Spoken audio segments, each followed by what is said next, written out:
first before we go live, or should I get it right now?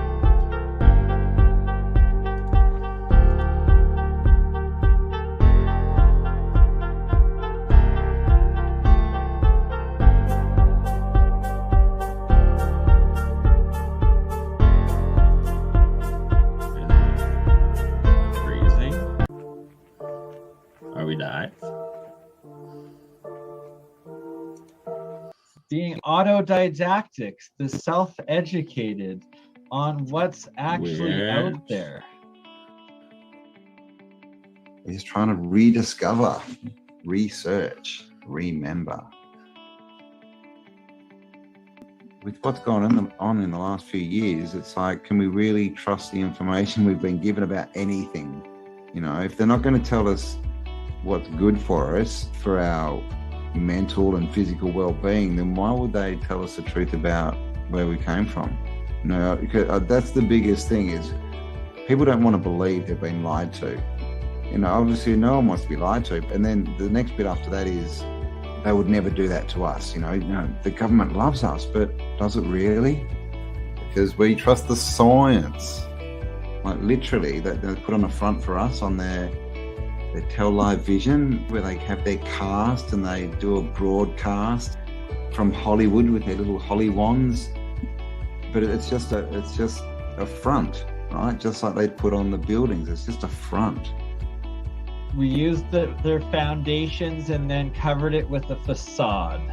Catastrophism used to be taught in higher education as the geology. It wasn't the crustal displacement theory, it was catastrophism, and that there was many resets. So we're just starting to put the pictures back together and the maps and trying to add everything up, because so much has been deleted. Tartaria, where did it come from? What's the real story? It seems like, and there's a lot of, debate about the word Tartaria, and of course, we use it because it's a topic, that's a word that people know, but it's the old world. But the more we look into this, Tartaria, basically in the old encyclopedia says it was basically the whole northern hemisphere at one point. So it seems that it was not a country as we think of them, but more of a civilization, I guess, where there was independent countries, but they were all sharing the same information and technology and working together. Yeah, and then basically over time, during catastrophes, it got broken apart, and those people who like to take advantage, shall we say, sort of jumped in and stole it all. It's the same civilization, that same Slavic civilization and technology and whatnot, or group that later was Tartaria, and then I guess broke apart. It would have been right before the World Wars, right? That would have been the last remnants being wiped out. The censorship that we see now, that's a book burning. That's just the book burning, but done on the internet. Burn it.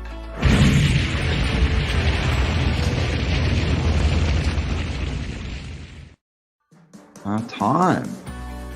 And the calendars and the dates, they're always flipping calendars around, right? From Julian to Gregorian. We talked about the Slavic calendar being, in the year 7000. We know that Judaism is in the year 5000 somewhere. All these different dates, and we're told we're in the year 2022. But are we? And what does it even mean? Right? How can we be in the year 2022 if someone else is in the year 5000 and something, and someone else is in the year 7000, right? Right, the grand cycle, and why so many ancient civilizations paid so much attention to it, and measuring the megalithic structures that have lasted throughout all of time. That's the grand celestial calendar to this day. And it's why they're trying to have this great reset yet again right now, because everybody's waking up, so they want to try to erase it all over again. Don't ever try this at home.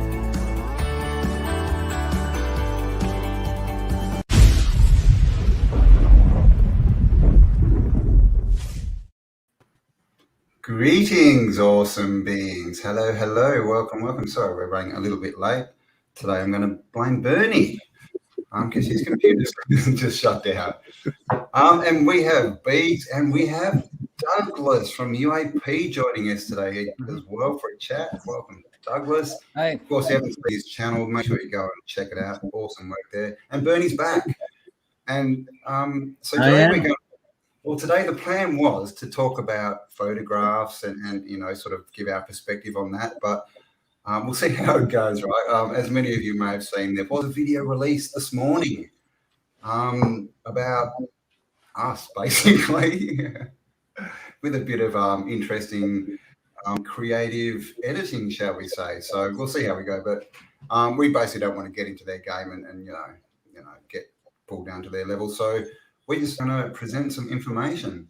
So how is everyone? Welcome, everyone. Bernie, UAP, and Beats. Doing good. Awesome. Doing pretty good. Doing pretty good. Worked all day. Tired, but I'm here. Ready to roll. Ready to roll? Let's do it. You, Doug? Been a while since we've had a chat. Oh, can you hear me, Doug? Oh yeah. Oh, you can. Yeah. There it is. How you going? Yeah, it's been a while. Yeah, it's good to do this and have the guys here and ready to talk about canals, Tartaria, or whatever. All right, let's do it. All right. So, hello to everyone in chat. 137 of you watching. Thank you all for being here. And yeah, we're just going to try and keep this civil, right? And just go through some info. But who knows, right? Beegs is chomping at the bit for me to rip his muzzle off. So we'll see what happens. So should we just start in with, we'll start with pictures, I think. Let's just jump into it. And, you know, basically there's a lot of talk about pictures, vanilla skies, editing, blah, blah, blah, blah. What's the story? Probably most people have seen there was a video put out on photographs and talking about color and how they change colors. But the thing is, a lot of the photos we look at aren't what is it, silver? They're not photographs, right? They're glass plates. Glass plate So negative. photography for starters. So we're going to get into that and see what the deal with pictures is. So I'll hand it over to you for a bit there, Beats. You sure you want to do that? No. But, you know. Okay. I like Kickstarter. I live on the edge. All right. Well, I tell you what. Let me just kind of preface by explaining what the Flip Flop Nation is trying to say. They're saying that the old pictures are orthochromatic photography, and that is true. However, that's only one kind of photography, and the images that I have personally been showing as photo manipulation are not this type of photography. They're known as glass plate negatives. And they are also saying that the vanilla sky is created by taking in the chemical process that blues will show up in the orthochromatic photography process as white. Now, that may be true. That is probably true. But my point of view is I don't give a damn. Okay. It doesn't have anything to do with my research. Okay. I'm going to show you tonight, as I've shown many, many times before, I'm going to show you how they vanilla skied. Now, I can't prove why they vanilla skied. Only the people that did this will be able to tell you that. But I'm going to prove to you how they did vanilla skied. And if you don't understand by the end of this live stream, there's no help for you. Okay. I'm going to prove this. This is not going to be my opinion. I'm going to prove it without a shadow of a doubt. Okay. Actually, before you jump into it, maybe we will put that where is it? That video up quickly. Do you have that? Yeah, I can. You've got that. Yeah, I can present that now. That's just like a one minute video. Yeah, just I've got to a sort of clip here. Now let me preface this by saying that this is a modern method of vanilla skying. What this was used for is when they were making the postcards, they would take the images and they would cut out the backgrounds and put in a sky with certain kinds of clouds in the background. And when they did that, they would have a bunch of postcards with the same sky. Now, what the point of that is that it gives you another idea as to how they could have vanilla skied. That's not how I'm going to say they're vanilla skying, but it gives you another idea. So let me share this file. I mean, because there's been this big debate about, it started with construction photos, and are these photos manipulated? And then obviously we got into the vanilla skies where we started to see this effect. And that's been the question. Are they, or were they manipulating these photos? So, I mean, I think at this point we know that it was definitely possible for them to do it. Oh, absolutely. Have you got me full screen for the video? No, I haven't got you. Have you hit share? I haven't got you at all. Oh, you're going to have to share it. There you go. Offered to photo correct whoops. problems in the image. So if the sky, for whatever reason, didn't look the way a customer wanted it to, The artist would cut out a mask that would go right up the telephone pole and across it and down and go along the roof line or whatever it was. Then you would put the sky behind it and you'd match the two of them up. These two cards have the same image in the sky because they had stock images of skies. And most people wouldn't have known the difference. I mean, who goes to a store, buys 3 postcards, and then grabs a magnifying glass and looks at what they got? Nobody. Okay, so that is one way that a vanilla sky could have been done. Now, that is not the way that I'm going to show you how it was done. Okay, you ready for me to start getting into pictures? Yeah, hey, let's do it. That time. Okay. Oh, Little Leagues is here. All right. I'm going to share screen now. Okay, let me know when you see it. Yep, we got you. I'll put you on full. Strap in, y'all, because I'm going to go fast. Okay, we got right here.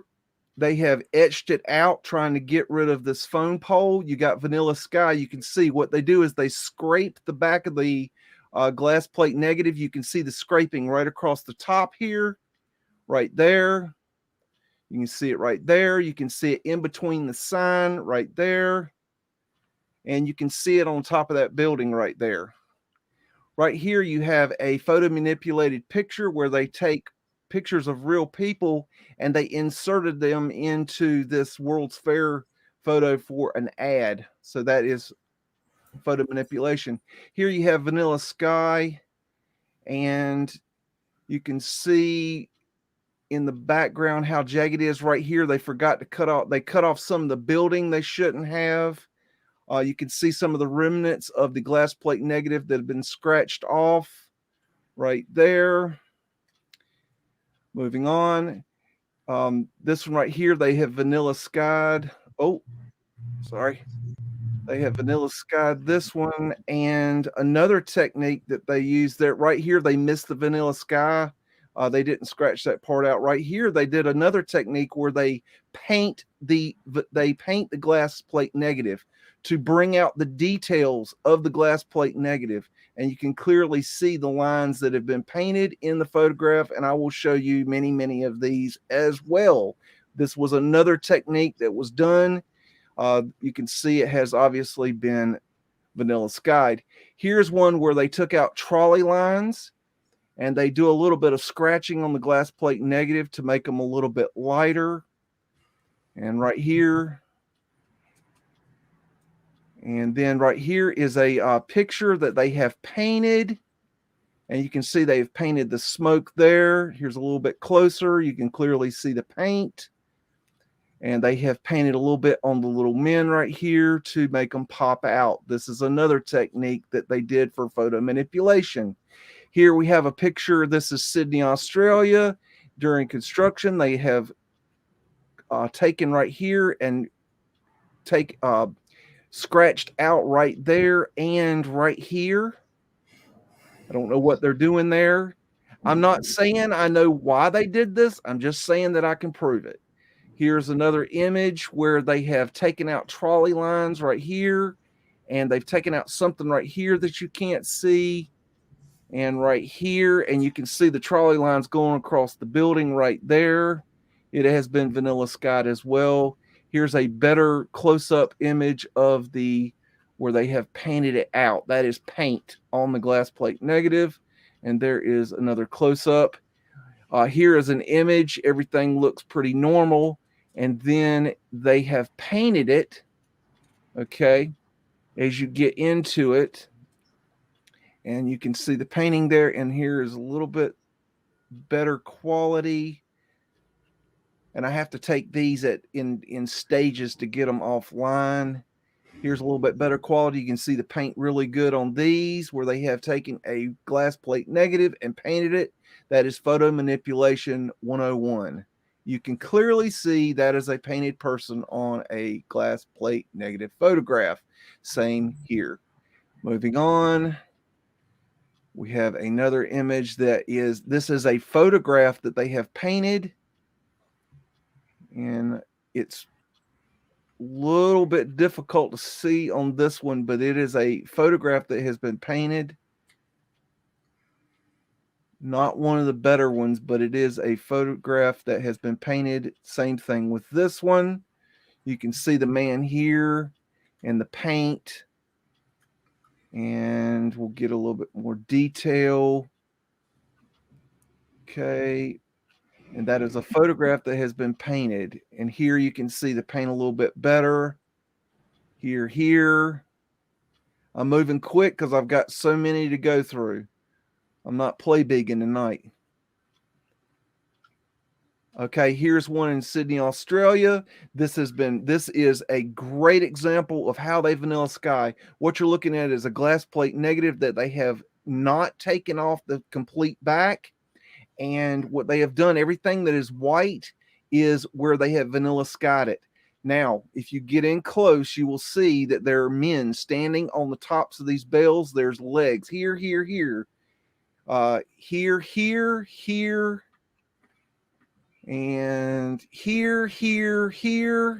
here, and here. There are men standing on those bales. So that's about 12 to 13 men on top of those bales that had been vanilla skied out of the picture. And you can see right here, they did not vanilla sky behind these men. That is proof positive. That is how vanilla sky is done. This is not questionable. Yeah, I agree. Okay? I mean, you can't debate it. You just can't. This one has been painted in order to cover up anomalies in the picture. For some reason, you can see the paint here and here and here and here. They're taking out lines. This one has been vanilla skied. I believe I have some closer up. You can see the paint here. You can see the paint here. On the American flag has been painted. It's been painted here. It's been painted here. It's been painted across here, and up here. Here's some more of the same image, and you can see the paint. It's obvious. They also have paint at the top of the image right here. It's hard to tell, but it is there. That is white paint that has been painted onto a glass plate negative. People are saying you're hurting their brains, Biggs. You might need to slow down a touch. Well, I'll try. You did say we're going to go faster. We do have a bit to go through, but yeah, people are. I think they're trying to have a look. But I mean, we'll also. We'll get the photos posted as well, so people can go through them at their own pace. And I'll upload these, and you can post these all on your on this video for people to go look at. Cool. I'll make it easy for people, and they can go do their own thinking. This one has been painted. The paint lines are right here. This is painted here. And that's interesting because that's something that I was noticing with the vanilla skies is the foregrounds have always got really good shadows, but clearly it's probably painted in, right? I mean, it's just darkened. Right, I might have a double there. Okay, this one, let's see what we got. Oh, Vanilla sky, obviously. They have not taken out the vanilla sky right here. You can see it's gray here, white here. Oh, this is a great example. It's been vanilla skied on the top, but not between right here. You can see how it's gray there. Beeks, there was a question. What's the point of them saying they've been painted? You're pointing out that the negative was painted, not the actual building was painted. Right. Yeah. Right. So they were glass plate negatives where they turn them over and they literally scrape some of the picture off, the paint on it, and that becomes the new negative. And so this is all just to show you that they definitely 100% could and were manipulating photos back in the 1800s. Absolutely. Absolutely. I believe Douglas is mirroring this stream, correct, Douglas? This is a wonderful example. Cool. This is a postcard that was done by the Detroit Photographic Company. Now, this looks like a picture of a little girl, little Chinese girl. Wonderful little picture, but oh, nice. That's where it came from. That's photo manipulation 101. Yeah. Undeniable. Okay, we have right here, they have painted this negative right here across the top with white paint. They have done something here. It's really kind of just, they've vanilla skied this part here. Yeah, gone around it badly. Yep. And the point to all this is why? What were they blanking out? What, the clouds? They didn't like the clouds in the sky. I mean, this is I don't. I'm not speculating on why, because I don't know. I wasn't there. This is the thing, and we've never said why. All we've ever done is speculated why they would do it and say that they are doing it. Right. We speculated. Were they airships? Were there other buildings? But we don't know because we don't have any of the pre-altered photos. Now, this photo is a photo that the kind of infamous photo that John Levy was looking at, and I proved that this was vanilla sky. It was confusing because we could not figure. We thought that this was being labeled as the coke ovens, Utah coke ovens, and they were supposed to have mountains right here, but they didn't. But what I realized is it's vanilla skied, and you can see the evidence of it right here. It's a straight line right here where they were scraping it and stopped. And the reason that they stopped is that the photo that they used was cropped, and they didn't need to do that part. But all this is vanilla skied. And what they do is they scrape the negative with a knife. It's a glass plate negative, and they scrape it. Now, this one's interesting. Got a lot going on here, and you got to get in close to these things to see it. It's very complicated. I'm not even exactly sure what they're doing. This, I think, is this is construction of the North Middle Tower and Dome of the Varied Industries Building. This is one of the World's Fairest photos. Now, I really can't explain this one. This one is very strange. I don't know the answer because it's a technique I haven't seen otherwise. Yeah. Like, look at that rope that looks like they're suspending something down from those ropes. That's weird. Yeah. It's a very strange picture. What are they covering up? It's just that bit where the dome is, isn't it? That they've blanked out. So it's, what are they actually lowering into that dome that we're not allowed to look at? They're also doing it right here. It's a very strange technique. It's one I haven't run across again. I don't really have the answers for this one. It's obviously been vanilla skied, but there's something else going on too. See, this is the darkness here is the non-vanilla. This is the glass plate negative, whatever was there. It was overexposed, I think. But I don't know. This one is a disaster, a tornado that happened in Georgia, and they have painted the street here. And I've got a better, that you can see the paint here and here. You can see it a little bit better there. Now, this is an interesting little photo with the paint in the background, and they've painted this circle behind her. and some paint over here. Not exactly sure what they're trying to accomplish there. You can obviously clearly see the paint. They've even, looks like they're piecing it together as well. You can see different pieces of paper here. I don't know. It's a very strange photo. That's weird. It's very weird. Weird. This one, you can't see it in this photo, but when I get into the high res, you can see the painting right here and here and here. And right here on the lines, that they've darkened the lines with paint. You can see it a little bit better there and there and there and there and right there. Okay, this one has been vanilla skied, and you can see in the image of the tree here, you can see where they messed up the vanilla sky. This is proof positive. This is unquestionable.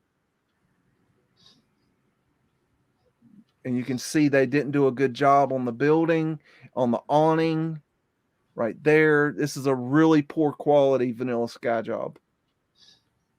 Very, very poor quality, but it's there. This is vanilla sky, people. This, what the Flip Flop Nation told you is not how vanilla sky was done. You see that? There's a fence there, and it has been vanilla skied into the fence. Whoever did this botched it. Yeah, this was a student's job or something. Yeah. But clearly, I mean, it's proof that someone's had the negative and they've gone around with some kind of tool, pencil, whatever it is, and they've literally by hand traced around, what they want to keep and what they want to take out. Exactly. This is the Louisiana Purchase Exposition construction photos. These have been manipulated. This is proof positive of construction photos that have been manipulated, unquestionably. Oh, but I didn't think they existed, Biggs. Oh, of course they exist. I have them. I've done many videos on it. Photos that aren't real? Come on.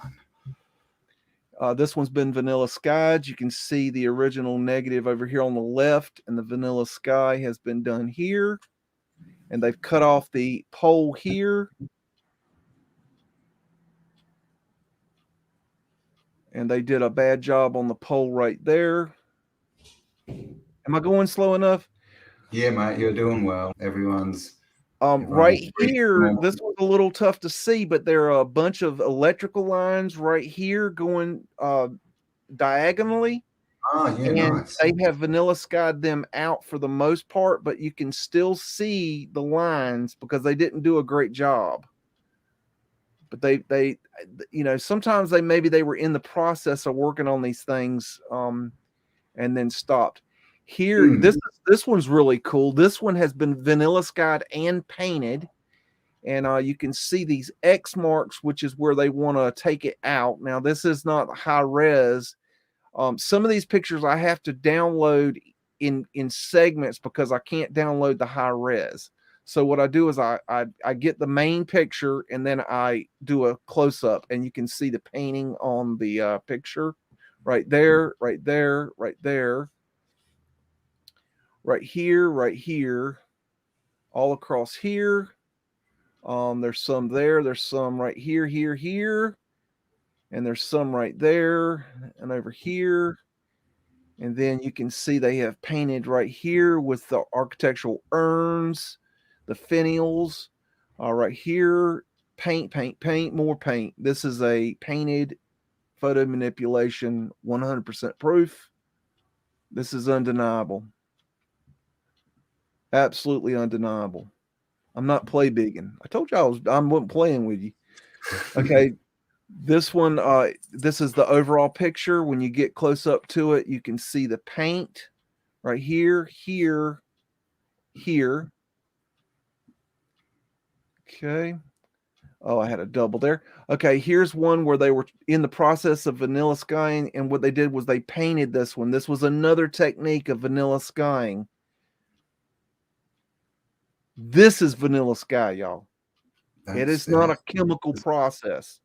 It is a manipulation. Here's a manipulated photo where they took the man's head off. And this is really simple to do in the darkroom. What they can do is they can cut this out of the original negative. They'll take a picture of the negative and then they'll cut that picture out and make another negative, and they'll place it on top of another negative and then take another picture. It's a very simple darkroom technique. This photo has been painted. You see that the streaks of the water have been painted right here. This building is has been painted. It's a photograph, and they have painted it. This was a crazy one. It's been vanilla skied, and then they have done a ton of additional paint to this photograph. It is wild. I don't know what in the world they're trying to show. This is a close-up of that paint, clear as day, photo manipulation. No doubt, unquestionable. Here it is again. You can see close up, obviously been painted. This is a photograph. This is being painted on a glass plate negative. This is a thing, okay? This one is been vanilla skied, and they didn't do a very good job of it. You can clearly see that the vanilla sky is right here that has not been finished. Right there, right there, right there. Okay, that's vanilla sky, y'all. Oh, this is the good one. You're going to love this. Okay, it's been vanilla skied, and it's got all kinds of shit going on. Let's see. Let's get in there. Painted people. Real people. Painted people. Painted cars with people, painted people, more painted people, painted on the roads, painted trolleys, painted little fella. The original NPCs. Yeah. They have painted the signage here, it looks like. They've painted the name German National Bank on there. There's a little bit closer. That, that stuff always gets me because it's clearly in the architecture that it's going to show the title and name of the building. And when they do this type of stuff, I've seen them have actual like banners in, where was it? It was in Africa. I think it might've been Johannesburg, South Africa. They had a banner over top, so they build this wonderfully robust architectural building, but they don't know what it's for, and they have to put up a banner to say what it is. That's crazy. But see, this is the overall picture, and if you look at it from a distance, it looks pretty normal. Crazy, huh? Let's see what else we can get into. Okay, this one's pretty interesting. It's a construction photo, but then in the background they've scratched out names on the windows here for some reason. This one, they were in the process of vanilla skying it over on the sides and the top here.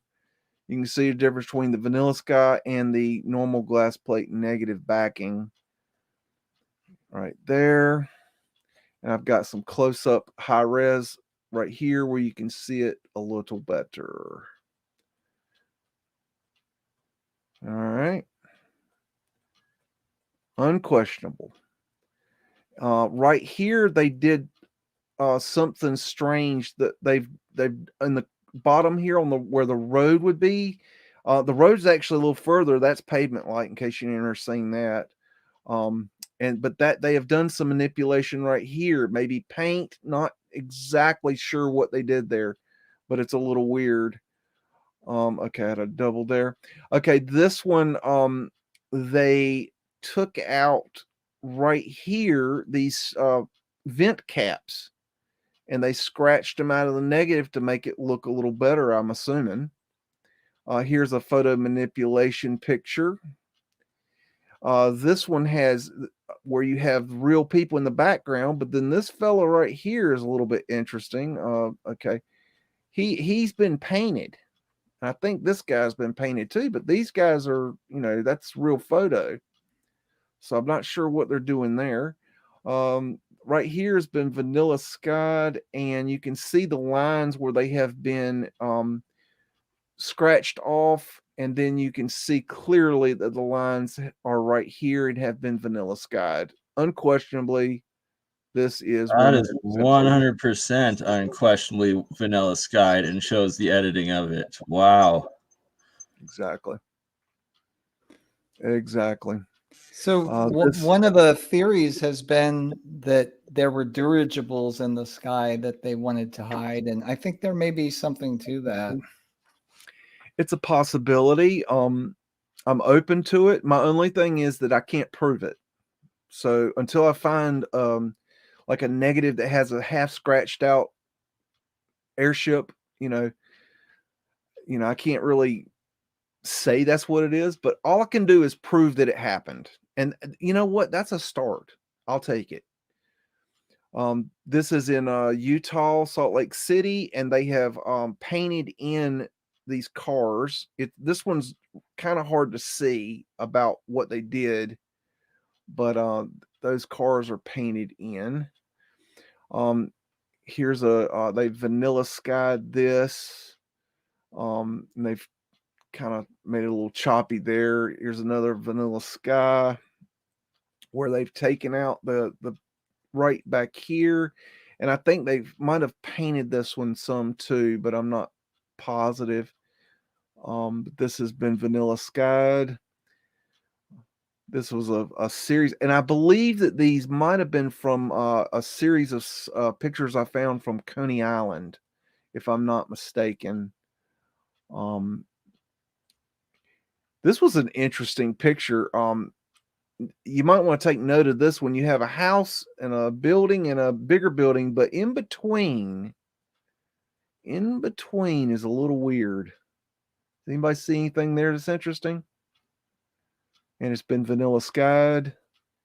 To me, and this is just an opinion, and opinions like tail holes, everybody's got one, but to me, it kind of reminds me of mud flooded buildings where you have the mud here and in between the buildings, and it's, you imagine that this is above ground there. Just a thought. Here's been vanilla skied. This is another vanilla sky. These ones aren't the best. Here's a one of the World's Fair pictures, and they have done some sort of manipulation here. I think that this is paint, but I'm not absolutely positive what they did there. It could be scratching, but to me, it looks more like paint has been added to the sky. So it was probably vanilla skied and then painted, would be my best guess. Here we go. Vanilla sky. This is a botched job. You can see they didn't do a very good job of this one right here. Going up there, they've cut off some of the antenna. Oh, I'm sorry, flagpole. And they've done it right here. This is not a very good quality vanilla sky job. And it's interesting because a lot of the photos we get, the older photos are small, aren't they? You don't normally get them in, sort of a big format, which means that you don't see all this detail, do you? You don't see the bad cuts. Exactly. You have to go to the highest look for the highest resolution you can. I look for TIFF files in the digital archives. That's where you get the really good high quality high resolution stuff. You can see this one's kind of interesting. They got something hidden back here. Look what's hiding back there that they've vanilla skied out. Like a cathedral or something. Wow. Yeah, something. Thank you to Clement Barazza for your kind donation. Thank you very much. Okay, here's a photo manipulation. Just to show you what they can do.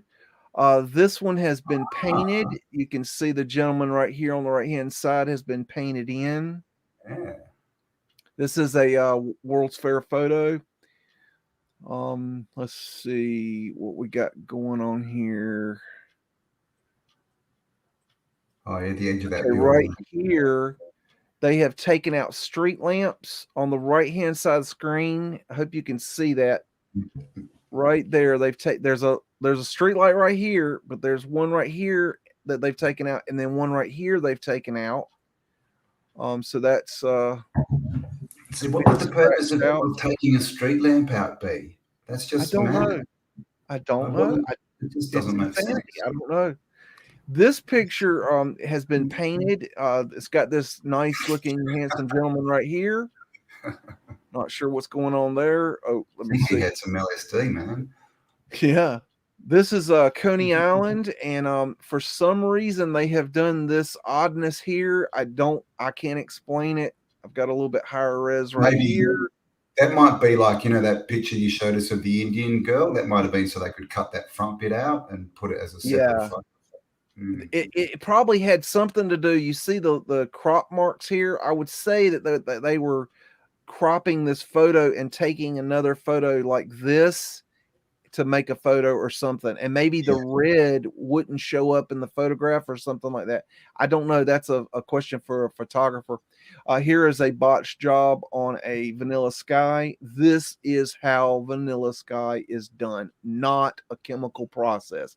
100% proved. Sorry, it's over. It's just over. Here is this is a photograph that has been painted, and you got these guys bringing in boxes. This is a library. They've painted the truck there, and you can get in here. They've added paint to bring out, and they've painted the boxes. You can see that they've added the paint to the gentleman there.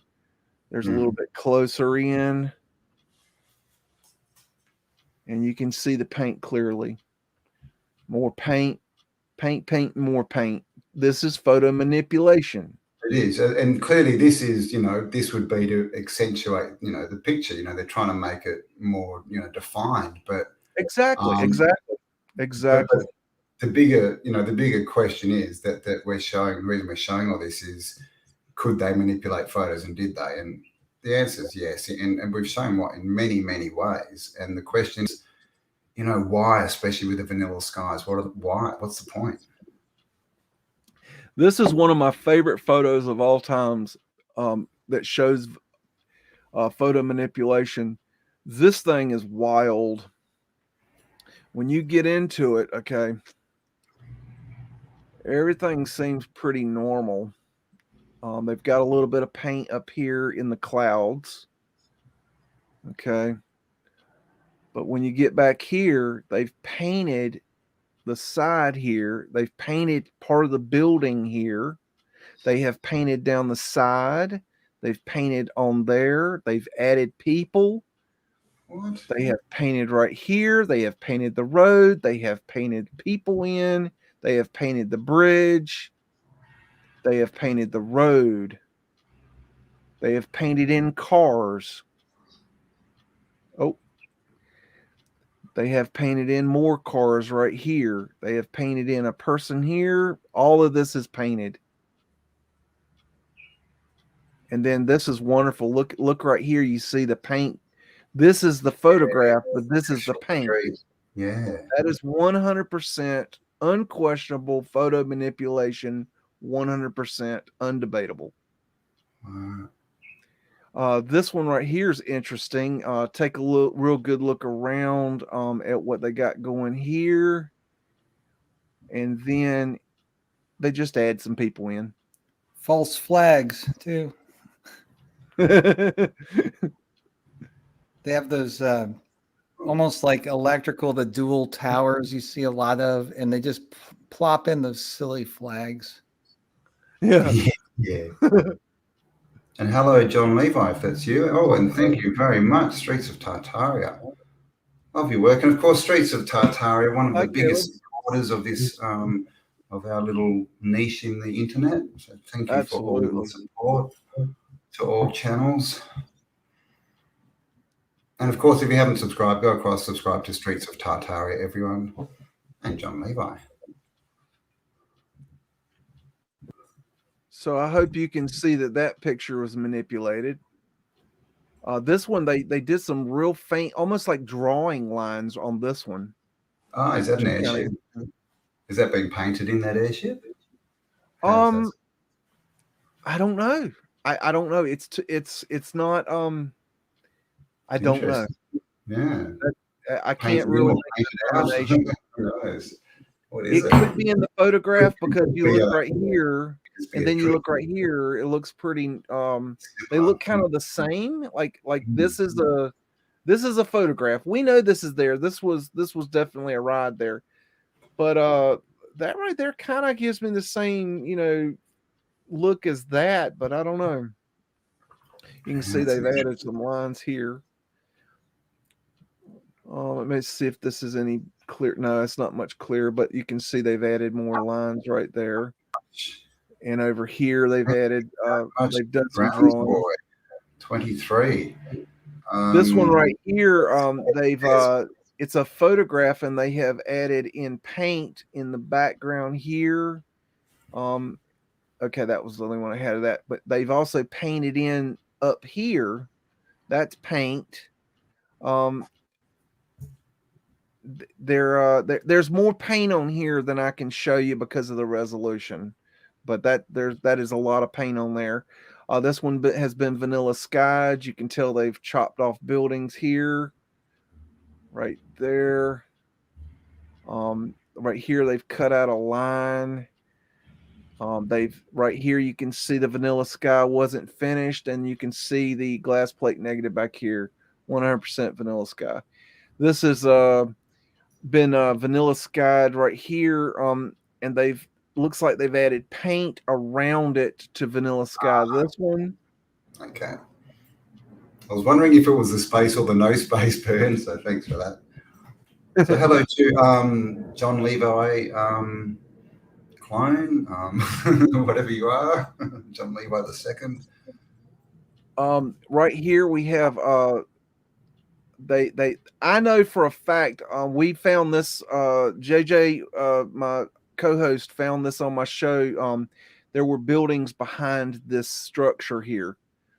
So we know there is structure behind this photograph, but this has obviously been painted and vanilla skied. This one's interesting because everything looks normal, okay, until you get in, and they have painted the interior right here. And then there is also some paint right here. It's hard to see, but it's there. Yeah. Okay, this one right here is an old photograph that it's literally labeled reproduction of heavily retouched photograph of a horse-drawn fire pump. And what they did was they took this photograph, this glass plate negative, and painted the shit out of it. So what you're looking at is a photograph that has been painted over.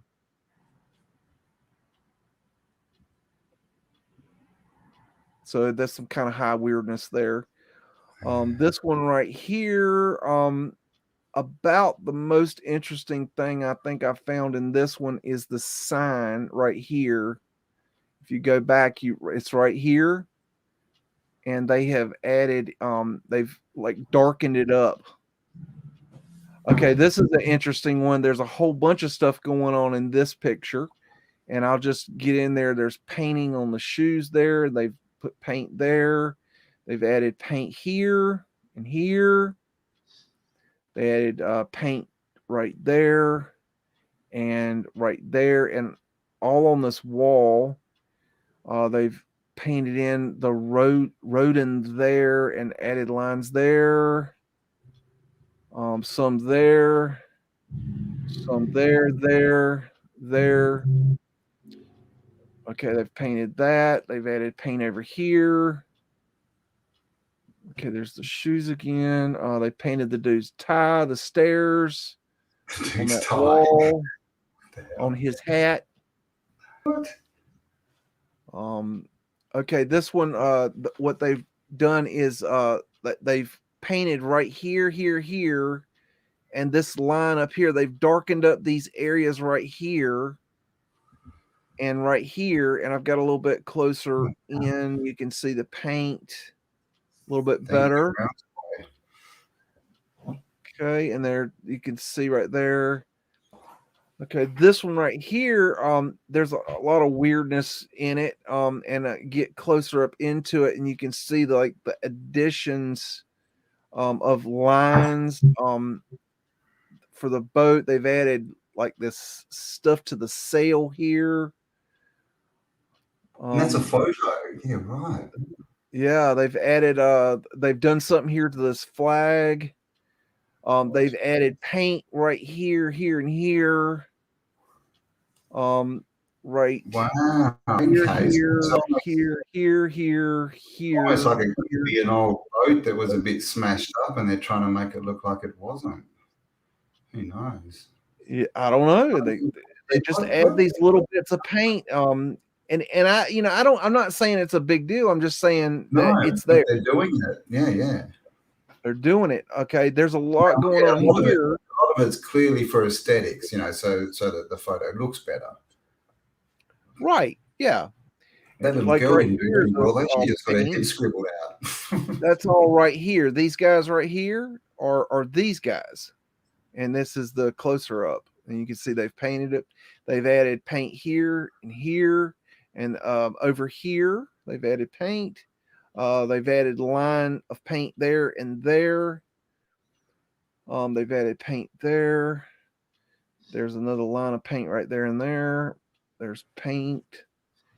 They've painted this. More paint there. More paint there. Right here, they've taken out some of these vents right here in the background of this photo. Oh, maybe that was something coming out of the top of those towers that they blacked out, whited out. Let's see. I gotta figure out. Oh, this one's weird. They did this to this lady right here. If you notice, they added some paint to her right here. This is from Australia. This is your country there. Yeah, this is Australia. What is that? Sydney? No, that doesn't look I think this is Sydney, Australia. Bridge Street from Government House Gate. Oh, okay. Wow.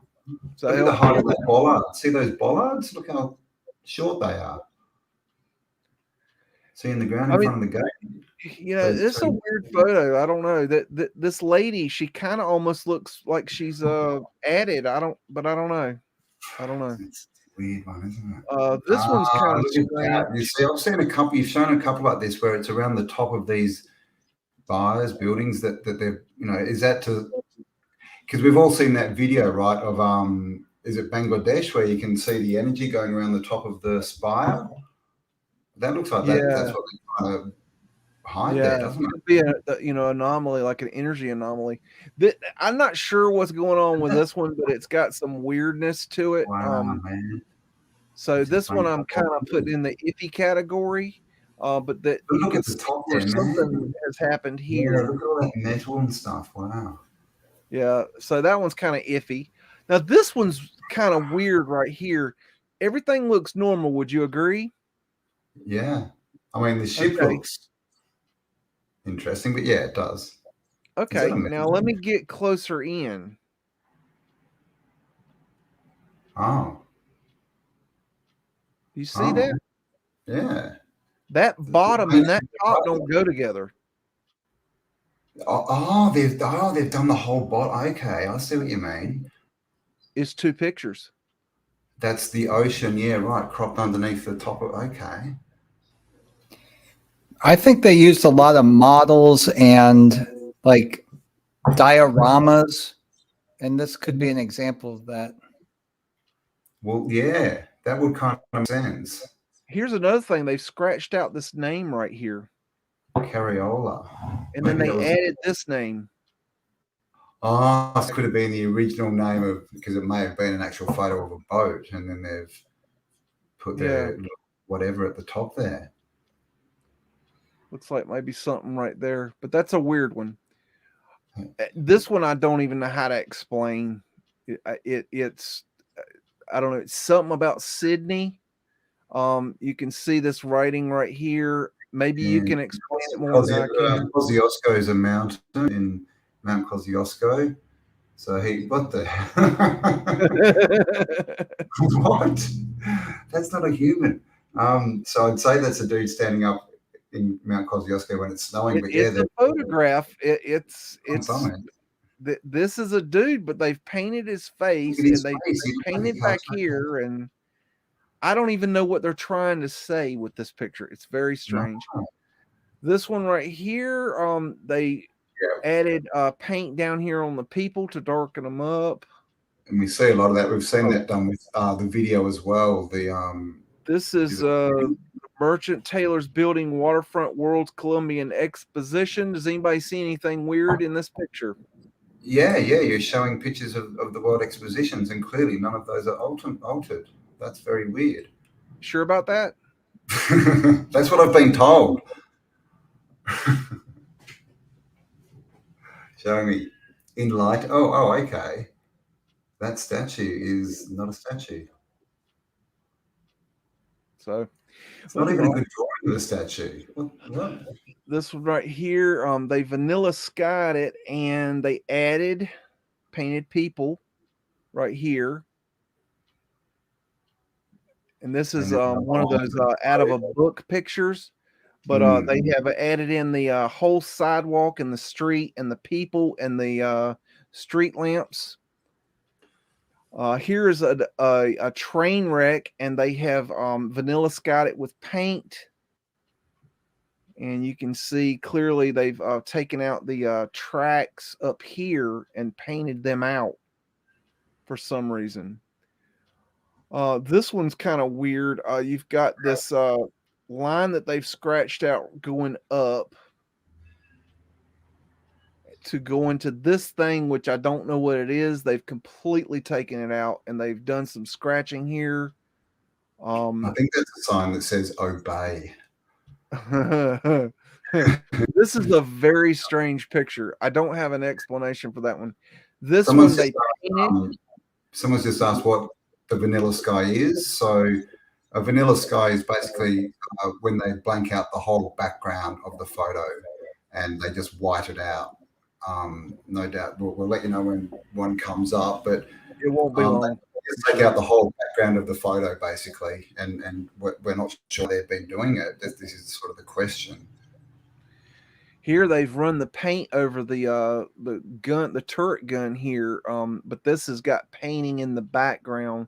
It's kind of hard to see on this one, but it's there. There might be more paint. Not a very good image. Let's see. This one's been vanilla skied. Now I've got to go to high res to see what they did. Okay, the person is right here, just so you know, and they have scratched the person out. Ah, how tall is that, I wonder? I don't know. I mean, I don't know. They might be kind of short. It's hard to tell. It depends on how big these doors are. Yeah, I don't have perspective, but it'd be interesting to know. This is where they added this lady to. They took a picture of her and then added her to this picture. So the background is one picture, and the foreground, this lady, is a different picture. Same here. She's not on the steel. This is a fake photo. Yeah. So clearly they can take things away. They can add things. They can, accentuate different things. Yep. They added paint right there. They added a little bit of paint on the top of her hat right there and a line right there. I know it's not much, but it's there. It's there, yeah. This one's a very strange one. We went back and forth talking about this one. It's been vanilla skied, obviously. They did a good job of it, except look very closely at those lights in the middle. Oh, yeah, okay, yep, can see it. Now, I don't know what is going on there. They just couldn't be bothered going around. What is that a shadow or is that a second light? Second light, mate. But yeah, they just didn't go around it. This one we went back and forth on. We talked about this one for a long time, and we never really did come to a conclusion.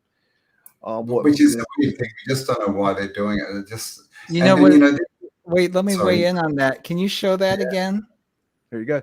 I want to see that, because to me this looks like, okay, if you imagine this being a diorama or something, and it's being taken in a studio or whatever, it would be showing like that against the background that they have to wipe out.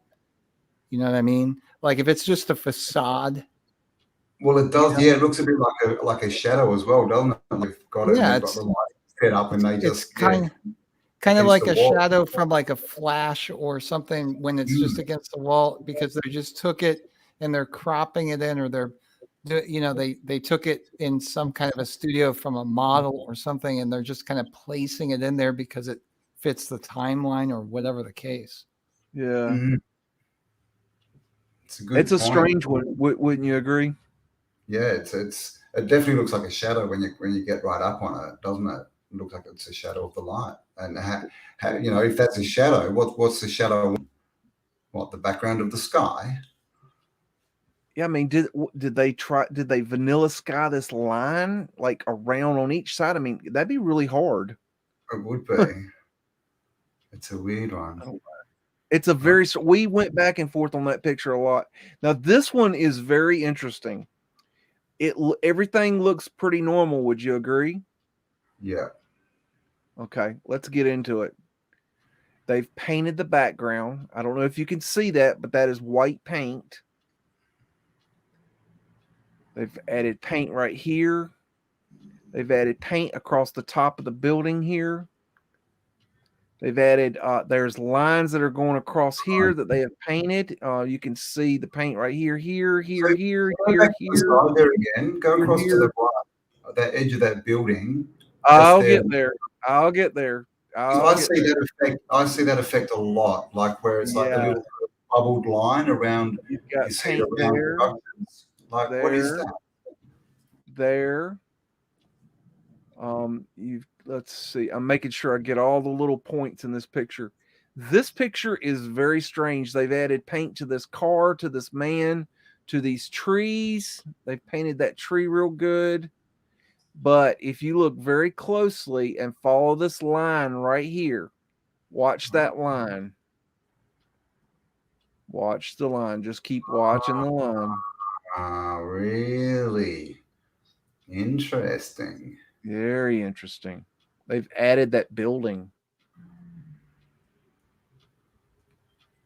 That is 100%. So that's the line. So that's when they add things, that sort of effect. Because I see that a lot. And I'm just thinking, what is that? Is that like heat coming off the building or something? Or wow. So they're adding buildings. They're adding buildings. That is 100% proof of photo manipulation. And adding stuff. Yeah, you can see. Undeniable. Wow. They've painted right here. Undeniable. All right. I dare anybody to deny that is photo manipulation. I triple double dog dare them. Well, don't do that. You know, there's going to be another video tomorrow. This has been painted. I've got closer up shots. The horse has been painted for sure. That's about as close as I can get to that one. They've done some painting on that one. This is the viaducts being constructed in Atlanta, Georgia. And when I was looking at them recently, I realized that they painted this right here. What? And I'm wondering if they might have done some paint here, but I'm not sure. But this is painted. And I have suspicions about this. Oh, look at that shape of the front of that building with that kind of peacock feather thing. You see that a lot, don't you?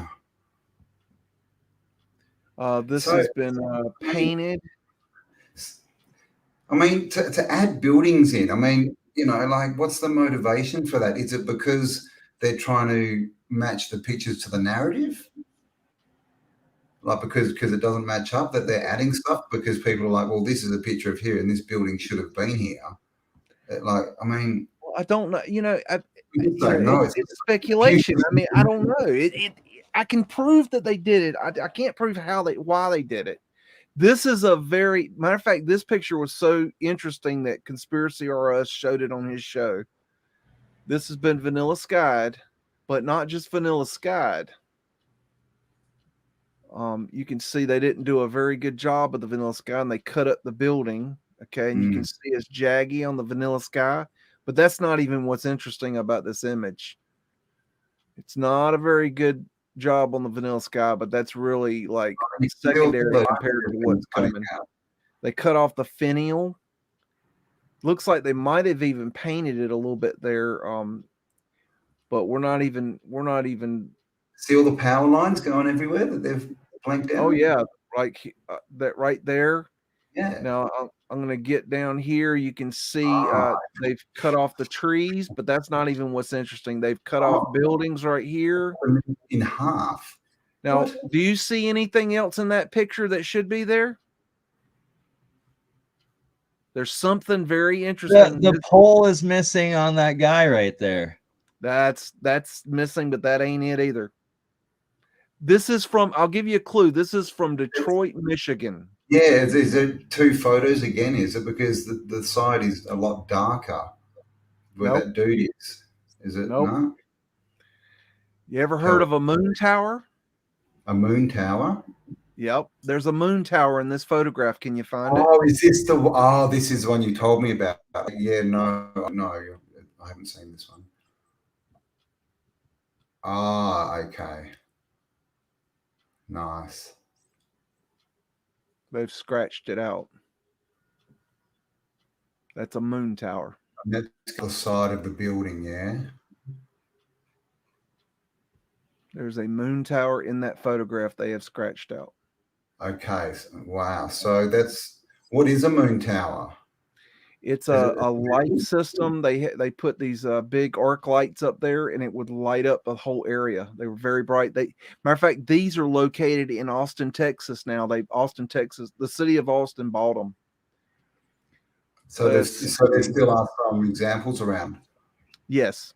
Oh, Matter of fact, in the movie, what's that movie? There's a movie that they have them in it.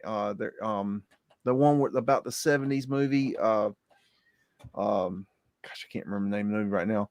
You can see the vanilla sky right there. But they show it in a movie. You can see they did a jaggy vanilla sky right there. Yeah. Real jaggy. Whoever did this one didn't do it as well as they should have. No.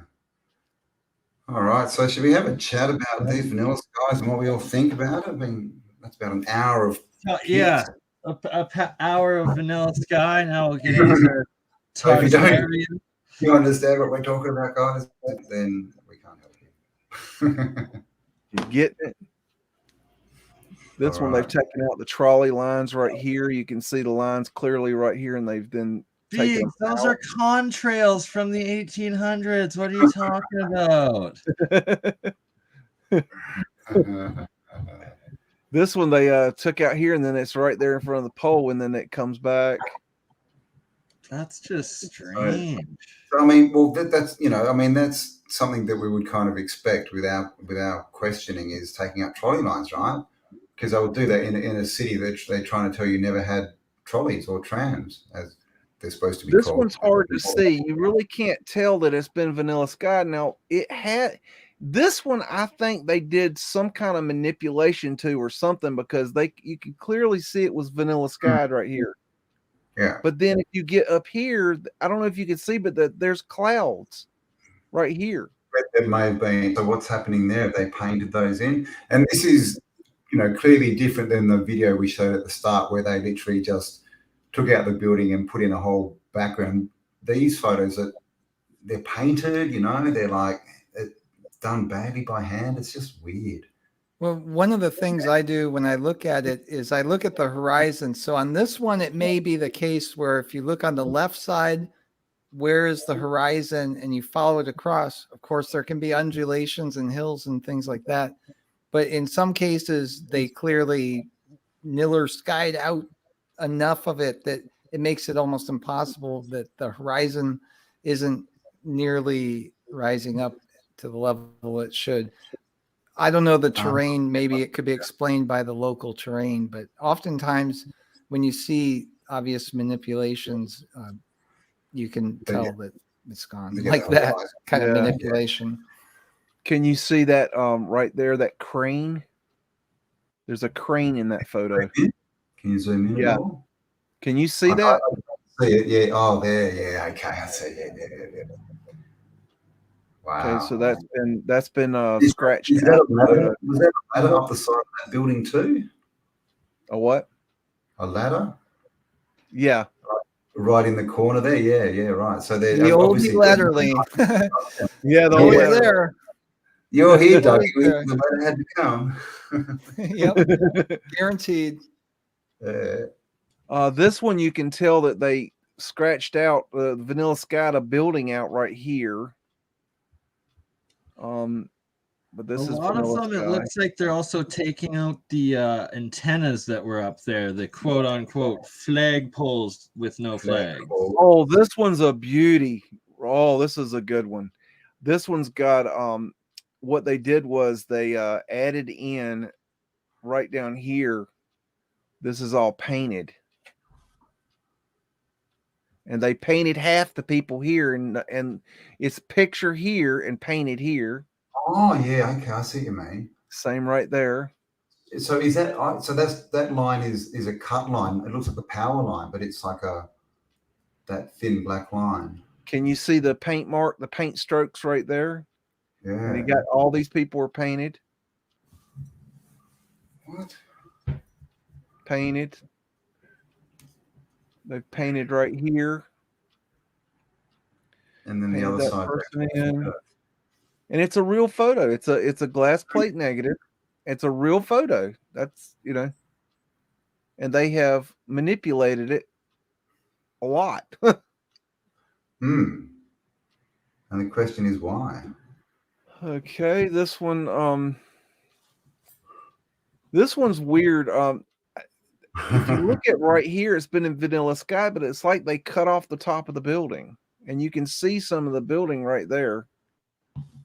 And it looks very strange right here. It doesn't look normal. You can see they Vanilla Sky'd around that. You can see where they scratched out the trolley lines over the obelisk here, and they've got Vanilla Sky a little bit still left on there, right there.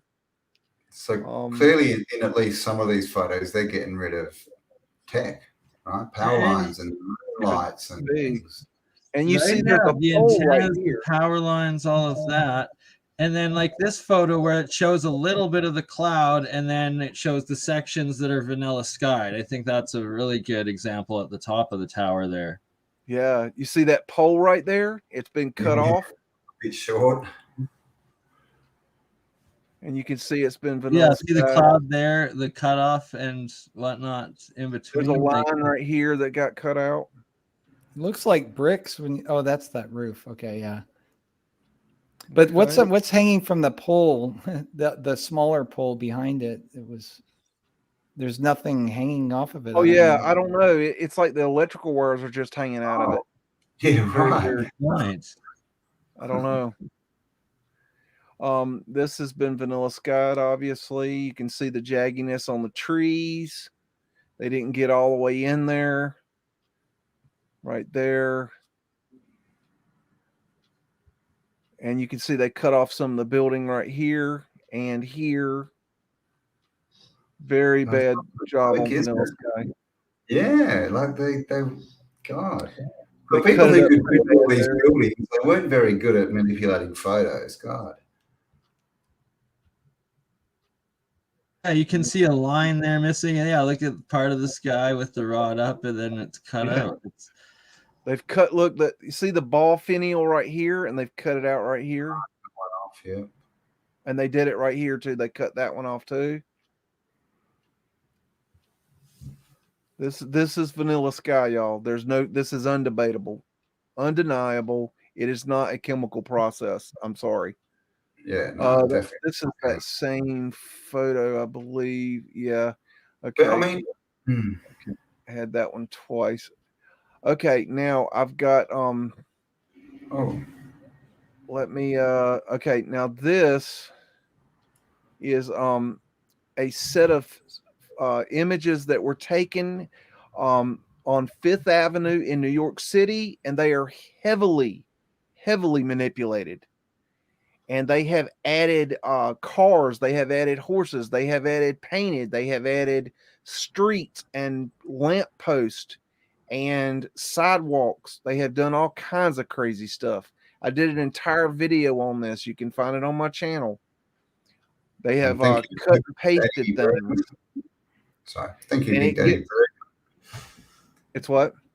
Go I ahead. said thank you, Big Daddy Bergman, for your kind donations, and yeah, make sure you go check out Stuffed Beagle channel. Lots of good research there, as well as UAP. as well as UAP, of course, and Burno Mind's Eye, Third Eye, Science Guy Without the Bow Tie, or something like. I don't even know what your channels are anymore. You just keep losing them too quickly for me to keep up. Right? And I'm going Tried to burn TikTok. Even TikTok deleted me. Even TikTok, I know, right? I'm a TikTok star, man. I've got like 2,500 followers. I'm ticked at the talk. Wait till I start twerking, mate. I didn't know you dance. Okay, nice. Yeah. This car right here has been cut paste into the photograph. If you can see that, that's a cut paste job right there. It's a real photograph on top of a real photograph, and that's been cut and pasted into that picture. It's true, but something that is definitely not photo manipulated is this. Clearly my abs.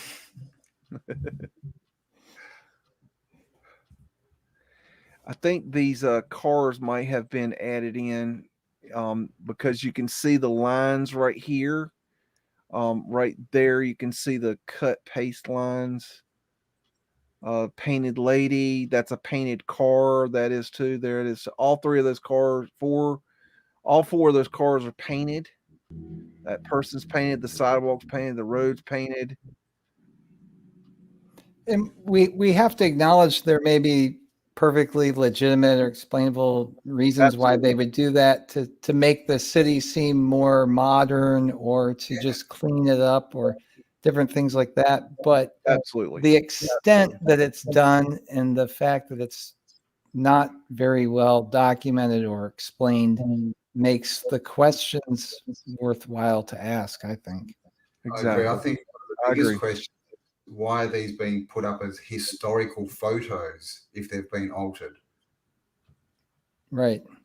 Just like the modern news. I think this man has been copy pasted into the photograph. This is a painted lady. He definitely was copy pasted, or that cop had just the most outstanding aura around him ever. Yeah. He's just a light being, dude. Come on. So some of these photos had more than others. Some of them are absolutely ridiculous, as you'll see. There's one of these in here just about damn near stopped my show because everybody went crazy when I showed it. We go back again there. We keep seeing these miniatures. If you go back inside the store window, there are little buildings. It's like dioramas. Oh, yeah, nice spot. In the right-hand corner there, Biggs, the right-hand window. If you zoom in. Are they towers or are they cans? It could just be a display. I thought maybe it was cans, but I know what you're talking about, Douglas. I've seen that as well now. It looks like clock towers, but I come across a lot with the World's Fairs. I see that they have these huge rooms with dioramas of other parts of the world. Why would they do that? It's like, well, you need people can see this is what it looks like in this part of the world or that part of the world. Also, they would reenact naval battles and things. So they have all these like warships and things like that would be used maybe for news or whatever. Who knows? I've got pics of like mini cathedrals almost in the World's Fairs, and it's almost like they're halfway between a cathedral and a monstrance. The monstrances are like the handhelds that look like cathedrals, but these are like sort of big sort of dioramas that are sort of 10 foot tall. I don't know why, but this on the right hand side, this whole area here looks very suspect to me.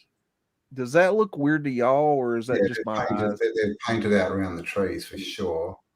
Yeah, look at the light. You can see it's kind of boxed off there around that light pole.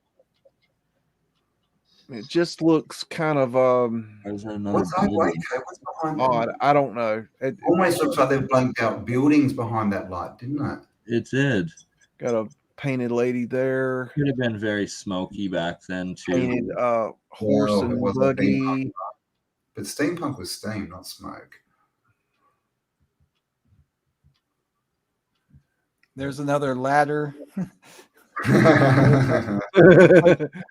They do all this construction of the building, but they don't make stairs to certain floors and things like apparently like. Well, this is the thing, and scaffolding, right? But they had all the tech to put domes on, bloody 50-foot roofs with ladders, apparently. Yeah, they always have the ladders, and so many of them in some cases. And it's just Painted. all by hand. Painted. The mud flooding. Painted. All the sidewalks and roads are painted, and if it's on the sidewalk or road, it's probably painted. And when they're painted, then what's painted out? Right. Painted. And of course, we don't know, but that's so bizarre. Just so bizarre. I guess That's a copy paste. It could be fire escapes in a lot of cases, but it seems very haphazard. Yeah. Come down the ladder. All right, so what do you reckon? Should we have a talk about tunnels, maybe? Yeah, that's another major part. All the tunnels underneath, because you go. Half of what they're saying as well, and I'll go into Tartary last, because Tartaria itself, it is just one portion of the world. I'm not one of the ones that tries to claim that Tartarian is everything. No, when I talk about canals in Tartary, it's just the areas of Russia and China that I'm referring to, and Southeast Asia. But it's that we're talking, and the community as a whole, I guess, has used Tartaria to describe the old world and the new world, but the old world architecture and buried buildings and buried tunnels and all of that in the new world. Instead of, it's a search word, Yeah, exactly. Yeah, it doesn't mean that we think everything's Tartarian. It's just that was one of the first words, and that's how it got known. I myself call it old world most of the time, but I don't get triggered when people say Tartaria, because clearly that's it's the name for the genre pretty much. Right. And they did hide it. They did hide the empire. Yeah. So we don't know. We don't know the extent of it, really. This is the thing. Great point. Like the CIA note saying it, and so one thing I associate with Tartaria, because in that CIA note they were saying the USSR was suppressing the Muslim Tartar aspect of Tartaria, and that there was also the golden age of Arabia or golden age of Islam and alchemy, golden age of alchemical Arabia and Islam, that I kind of grouped that technology, that antiquitech, in with the Tartarian term, theme, and research. Yeah, and I found that the word Tartaria, and it's phonetically similar to barbarians, and I even found in one case they had edited out the T. It was like Tataria and then Barbarian. It was, I don't remember which way it was originally, but they switched it. I think to read, it was Tatarians, and then it was changed to read Barbarians, on a map. And I think they use that term so loosely to describe basically the old world that they destroyed, and it's all reversed. So saying that they're savages and they didn't have societies or didn't have structures and things like that is actually the opposite. They had probably the most amazing things, but that's just one theory that would kind of fit the whole reversal sense of rewriting history. On the old maps, they call Africa Barbaria, right? The top of Africa, but what they tell us in history is that the barbarians, these brutes who were stupid and just wanted to kill people, they came from the east, from the other side, right? So they've literally just switched. That's a really good point. In the Barbaria, and that area labeled Barbaria is also the Moorish, and it connects into a lot of Michelle Gibson's work on the Moors, and that the Moors are the old world that was in North America. So Moors, Barbaria, Tartaria, it essentially that's how it's grouped into one giant culture. And it all connects right through that area of the Atlantic where it was the Dark Sea, right? They had no idea that a boat could go across the ocean from there.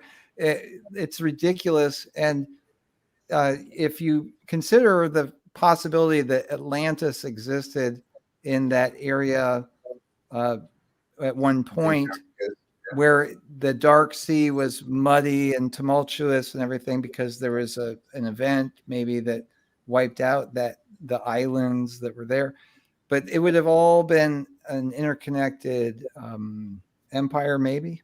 And so they wouldn't call them barbarians, they call them savages, in the New World, but it's basically about the same thing at about the same time. And it falls right along geographic lines, pretty well interconnected, in my opinion.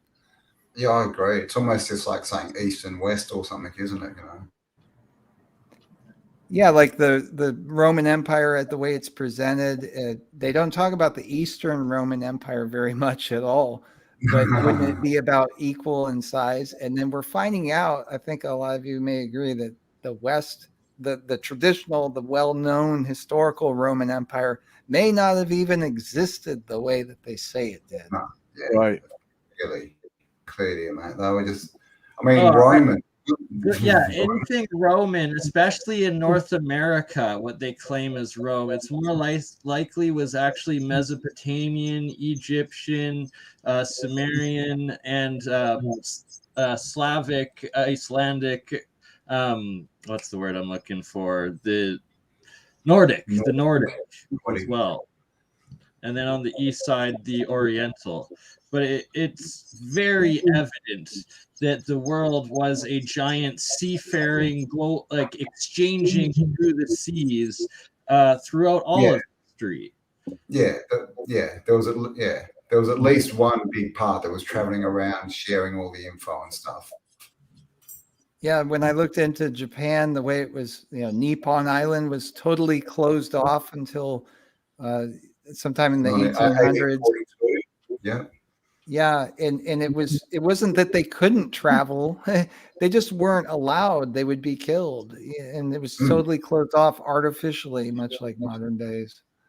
But what I love about that story too is that they closed Japan off for all this time, but then you look at the Imperial Palace and it's this giant star fort that looks like all the others, and it's just like, okay. Yeah.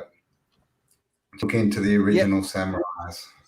Yeah, it was closed off. You can tell there's not as much Greco-Roman architecture there, but there is Greco-Roman architecture there. In fact, the majority of all Greco architecture is outside of Greece. The majority of all Roman architecture is outside of Rome.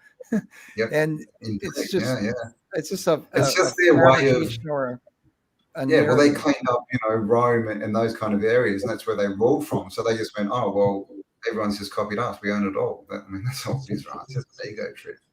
Yeah, and another thing that they do is even in modern times, they do this. It's like, well, this school of thought or this type of architecture or this type of art all came through this city, Vienna or Rome or Paris.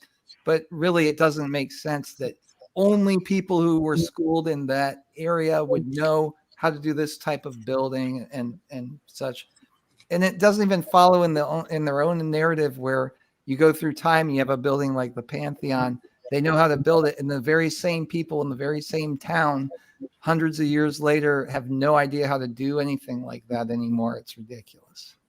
Yeah, right? It is. And then we're taught that the whole society back then was basically, trades, right? Was teaching their sons their trade. So it should have been passed on. Quite, shouldn't have been lost. But, sorry. It's like the viaducts, right? They put them all in, but no one remembers it happening. No one remembers their grandparents losing half their house or their business because it went underground. Right. There's all that. That reminds me of those, you got the modern stories where they want to run a freeway through a guy's house. And he's like, no, screw you. I'm keeping my house. I'm not moving. Then they build the highway around his house. Where is that guy when they built the viaducts? Yeah, exactly. Right. Yeah. Well, everyone just bent over and went, okay. Yeah, that guy's cool. And he's got this tiny little house. I've seen that. They just built around him.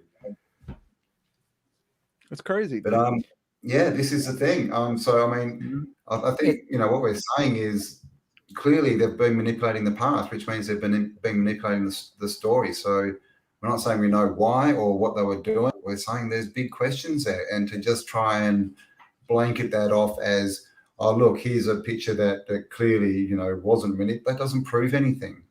We're trying to say that across the board, there's so much evidence that stuff has been manipulated that you can't hyper focus on one building, one photo, one area. You just can't.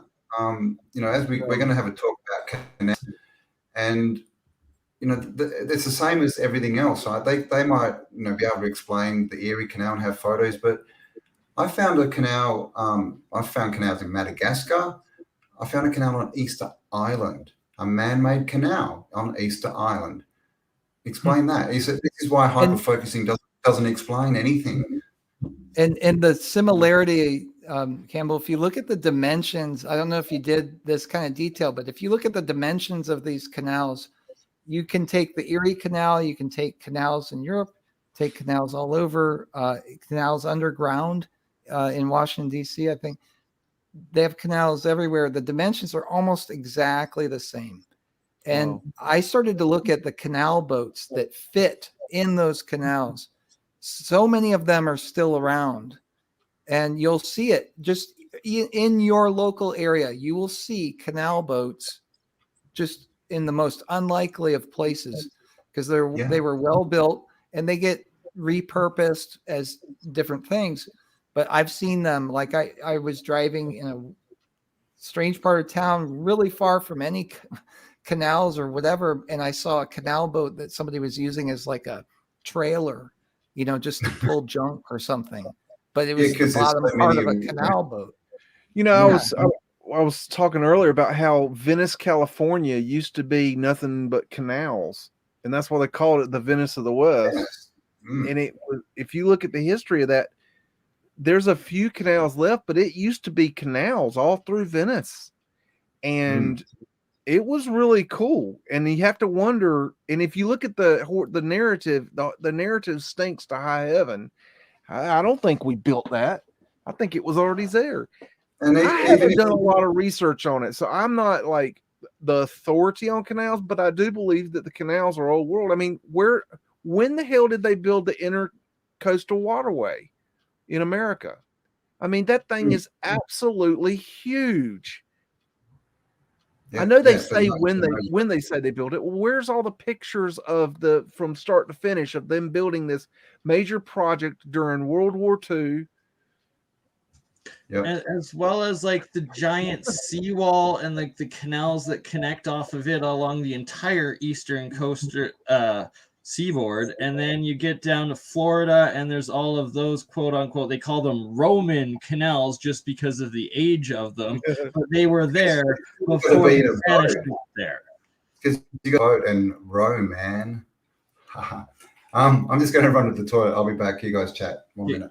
Another thing too I noticed somewhere like along the Erie Canal is it looks like a few Tesla valves built into it, and it's like, okay, well, Tesla wasn't even in the US at that point. How the heck were they engineering these crazy designs that slow the flow of the river? It might not be the Erie Canal, it might be like wherever, but I think it was between Niagara, somewhere around Buffalo there. But I'll have to have been talking to Dustin. Shout out to Bushwhacking Tartaria, or Bushwhacking Buffalo, he calls himself now. Great work on that. That's interesting. So yeah, the Tesla valve. So what you mean by that is the one where it is redirecting the flow of water, and so just by momentum, it's not a pure check valve, but it basically functions like a check valve in that it only allows water to flow one direction easily. Yeah, that's pretty cool. Yeah, you got it, Douglas. It's crazy, and it's like the massive river area that it's like they don't even call that part a canal. They call it a river, and it's like no, these are engineered banks and engineered flow with it that's just on such a grand scale And speaking of Tesla and speaking of canals, with the World's Fairs, they built canals for many of the World's Fairs, Buffalo, of course, the Chicago one, and they didn't last. But again, it's really hard to build a canal. But in the Chicago World's Fair, 1893, there's something I call Tesla boats that they had. They were electric boats that were charged. They would run for, I think, 4, maybe 5 hours, and then they had to be charged for 2 hours. This is 1893. These are electric motor boats. Yeah. I have a neighbor who has a boat, and he has it's a Chris Craft, from the 50s, with a inline 6-cylinder engine. And I was talking to him about, we've got Tesla cars. What about an electric boat? Because what do you want with a boat motor? You want torque. It'd be perfect, And it's funny that the technology just isn't really there yet right now. But really, there is no secret to electric motors. They're pretty straightforward. And the thing people don't know about how these things are powered is they're all powered off about the same energy cell, which is something around the size of a AA battery. It's going to be lithium ion, and it's pretty close to the most efficient size. So they just have packs or banks of these things. And sometimes when you get a laptop battery, inside of it is just these little cells. It's almost always the same. And it's just a matter of having enough of those, and then you charge it up. It's just physics. It just works the same way. They had it working in 1893 at the World's Fair.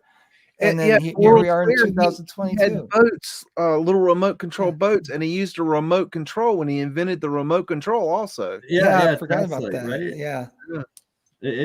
I'm glad you brought that up, Doug, because it's like I talk about that all the time on how Tesla had his electric car, and I didn't know about those electric boats. That's even cooler. And where did that technology disappear to for 100 years? And it wasn't just Tesla. There was a lot more of them out there at that time too. Right. Yeah. And I worked in the automotive industry as an engineer, and I can remember around 2006 we had a gas prices rise. Might have been around 2009.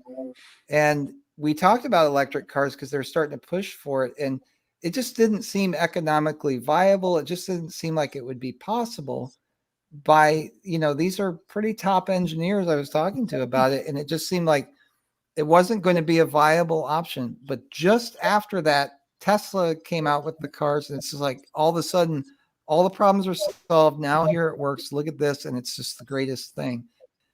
And it seemed unreal at the time, because although I knew about electric cars, I thought they just wouldn't charge and go very far, but they could. And in the Henry Ford Museum, there's an electric car from 1903. It looks perfect. It's never failed. It still runs perfectly. And the technology was all there.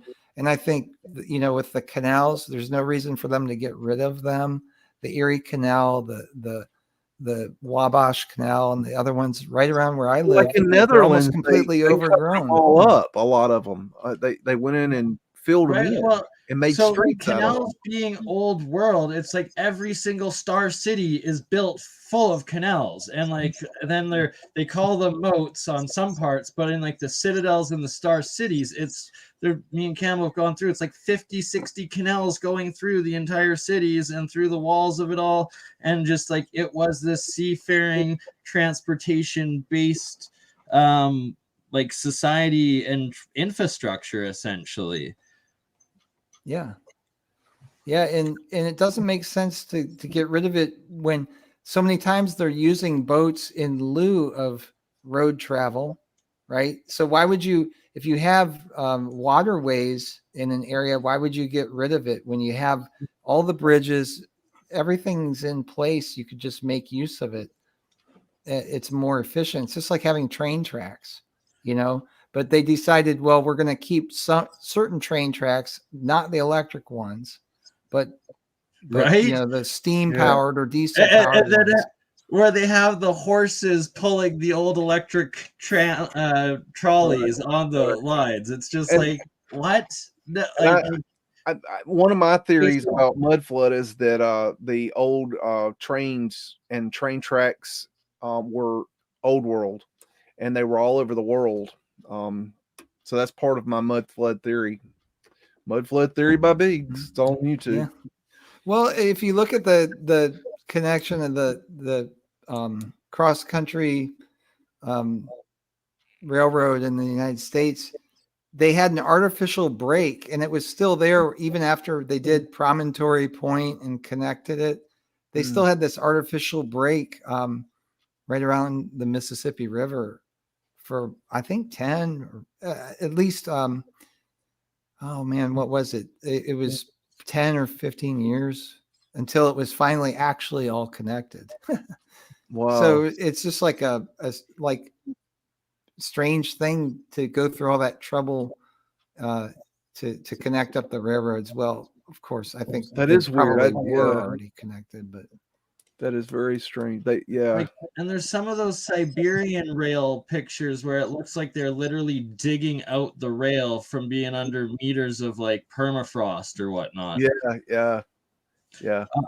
Up here, I have the photo of this is the Unified Deepwater European Russian Canal, over 6,500 kilometers long. It goes from the Gulf of Finland there in the Baltic Sea all the way through down to the Volga and Moscow, and then goes along the Volga, connecting all the way down to Rostov, and connects to both the Black Sea as well as the Caspian Sea. And today, in today's ebook video, he tries giving evidence of, oh, the USSR, they built this canal, this crazy canal, the White Sea Baltic Canal. This guy right here, and tries it. Oh, they have pictures of just this little one right there. But it's connecting only that. Where is all the evidence of this 6,500 kilometer connection that is much ancienter and goes all the way through, connecting 3 different seas to like it across continents, essentially to Asia? It's absolutely nuts. And when I haven't watched the full video. I've been working all day. But one thing, as I clicked through and skimmed through the video, that I caught was that they were saying that none of the Tartarian researchers have any construction experience. And I would just like to say for myself, I am a handyman by trade, and I have worked in the construction industry. So yes, I do have experience in construction. So that's a lie. And I'm just speaking for myself. In fact, I'm starting on Wednesday. I'm starting a project where I'm building an 8-foot wide, 100-foot long poultry pen that is going to be very expensive and very nice for a very wealthy man. And you don't get hired to do something like that if you're some jackleg. So, just saying.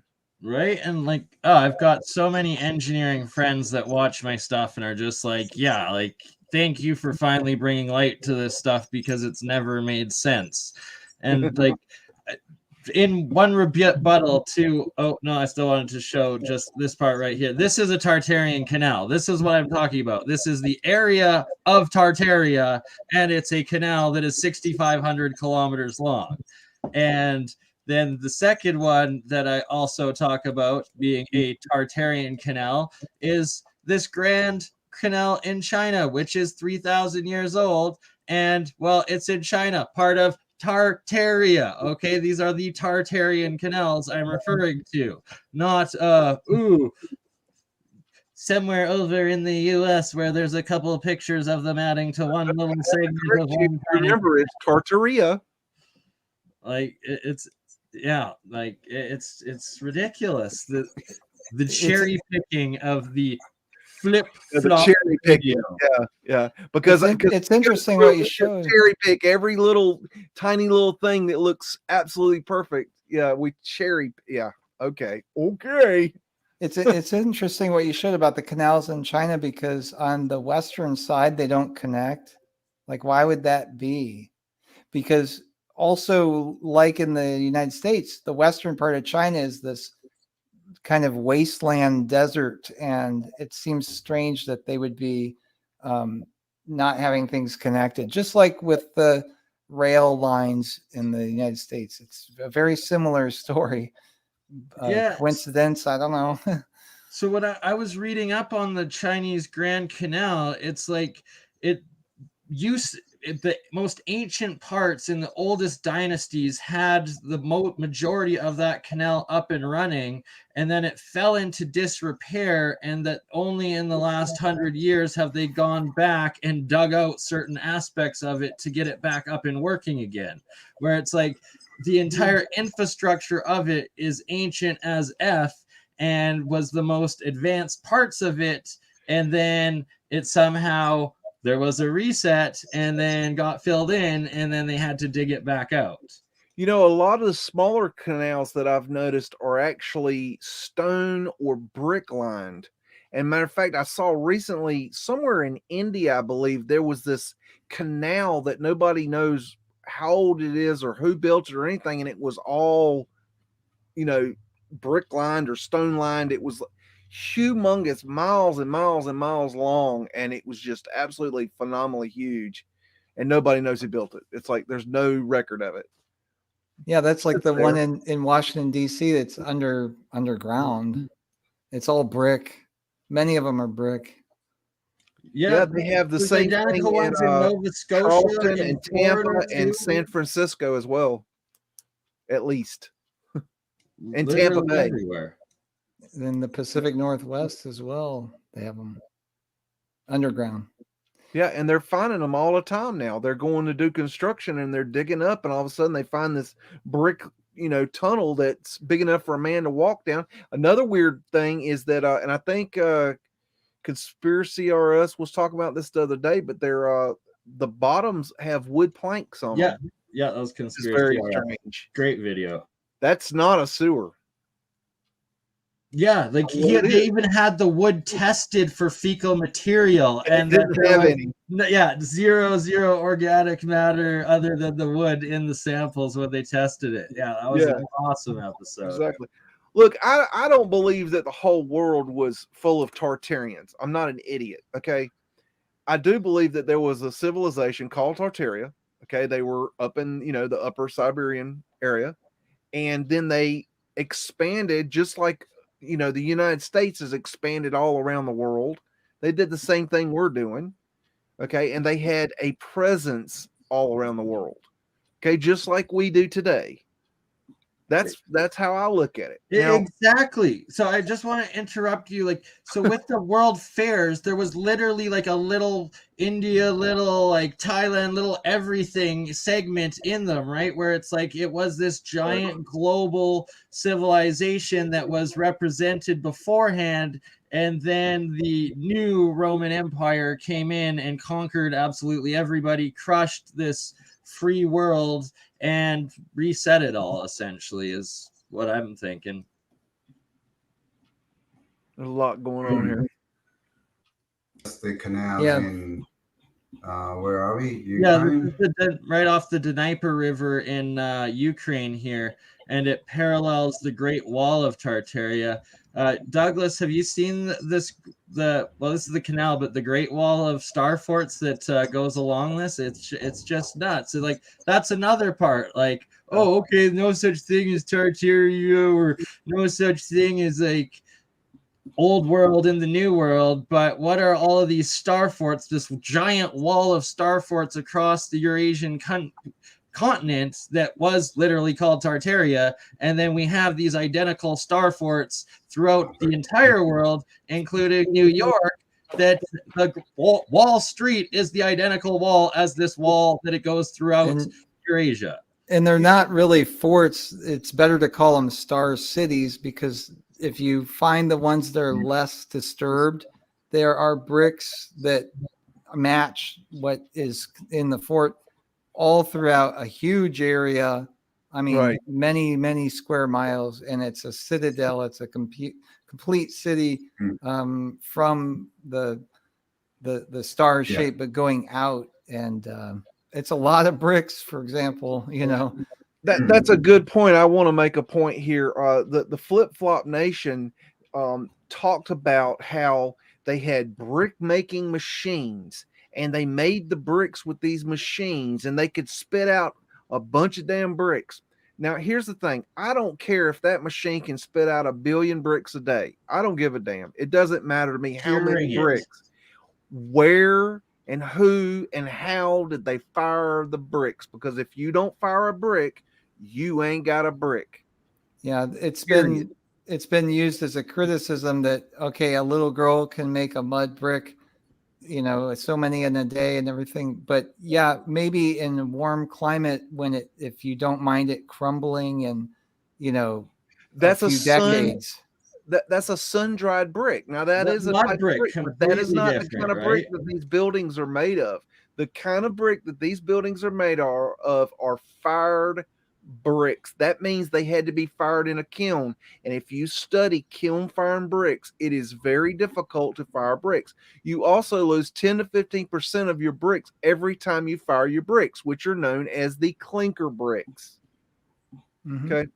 So now that's another thing they said. They said that the melted buildings were clinker bricks. No, that's two completely different things. Clinker bricks are clinker bricks, and melted buildings are melted buildings. A melted building is not clinker bricks. Well, yeah, they did use those bricks, and it's kind of a blurry area. But it's interesting you mentioned that, because they were very valuable bricks too. Yeah, I mean, they wouldn't waste them. And so where are all these clinker bricks when you have these huge, huge structures with perfect bricks, all perfect, you know, almost exact. And so where are all the pieces? You know, there's a lot of questions. Right. And so a lot of the Citadel star cities too, like Malta and like the artificial island ones, it seems like it's actually like 3 or 4 stories worth of we'd think of it as cement, but geopolymer that they were making it out of, because it's just this unison like star geometry of tunnels going throughout and like these cities of it, and that it was all built into that. And that some say melted, but with the research of Paul Cook and others, it's looking more like geopolymer, and that it was much, much more ancient and then re-inhabited after 1 or 2 resets. Yes, geopolymer is absolutely 100% involved in this, in my opinion. Yeah, and then that's another thing from the World's Fairs where they talk about staff, and it's like this garbage stuff, and it's just a reinvention or literal recasting of what actually existed that was much better. Even going back to talking about the construction photos of the World's Fair. Here's a point I'd like to interject. I'm not saying, and I never have said, that the construction photos of the World's Fair are faked. I've never said that, but I will say that I have a lot of these photos. I have shown them on my channel. I have shown entire videos of construction photos of World's Fairs. But how do we know that these photos aren't just found photos, number one? Number two, what if we found these construction sites, these World Fair construction sites, in the middle of construction after a reset, and we came in and we took pictures and then finished out these buildings and did them up? What if they were half constructed when we found them? Right. Well, exactly. And half of them, it's like it could be repair pictures because they found them, like they destroyed conquered after a war, then they're building them back. And or some of them are also them deconstructing the buildings, and that they're taking the footage of them demolished thing, not rebuilding, or none of it is actual build. I have a whole other theory I like to throw out there and see if it sticks is, what if, and I'm speculating, what if all the old World's Fair sites were built at one time around the world, and they were going to have an actual World's Fair, and they were going to have it all around the world at one time, and that's why we find all these sites in the same time frame all around the world at the same time, and we had a reset. We found the buildings. They were in the middle of construction. It's just a speculation. I don't know. I'm just saying. It's an idea. Right, that possible. I also think that it's just they were world cities, and that's why you have the different clusters of like the Korean building, the Greek building, and everything else in it. Yeah, it's like Epcot Center at Walt Disney World now. You know, here's the they problem. called them white cities, and I found it in Boston, I think it was. Yeah. And before they had the World's Fair thing, they had this area where they showed the train stops, and they had train stations, electric tram, you know, stations and stops that were never used, but they were built, and they were called White City. It was like 3 stops. And nobody got off there because it was all closed off. It was all fenced off. White, you know, the White City, just like in Chicago, they called it that. They had it in Sheffield, England too. White City. Yeah, and so it had they built infrastructure to send people there. Of course, well, that's because they were going to. Half the world is going to go there. Millions of people are going to go, you know, to Buffalo, to the exposition or whatever. You know, I don't know that many people would have gone. But they had the train stops there from the beginning. You know, another weird anomaly is the fact that a lot of these buildings are actually temporary, which makes me wonder, you know, you were saying it was a civilization, Bernie, but what if they really are temporary buildings? I mean, it could be that they are temporary, or maybe they were just building frames to add a good facade later. I don't know. They're an anomaly is what they are. They're very different. And here's another thing. The flip-flop nation, they want to talk about the World's Fairs all the time. Oh, World's Fairs. But then they completely ignore all the brick buildings all the way around the world. All the same style, all the same construction. They ignore all the bricks, all the facade, all the mud flood windows. They ignore all that. But all the World's Fair pictures, you can have the World's Fair. Go play. Go look at that. We'll look at the rest of it. We'll take the rest. We'll move on. Not.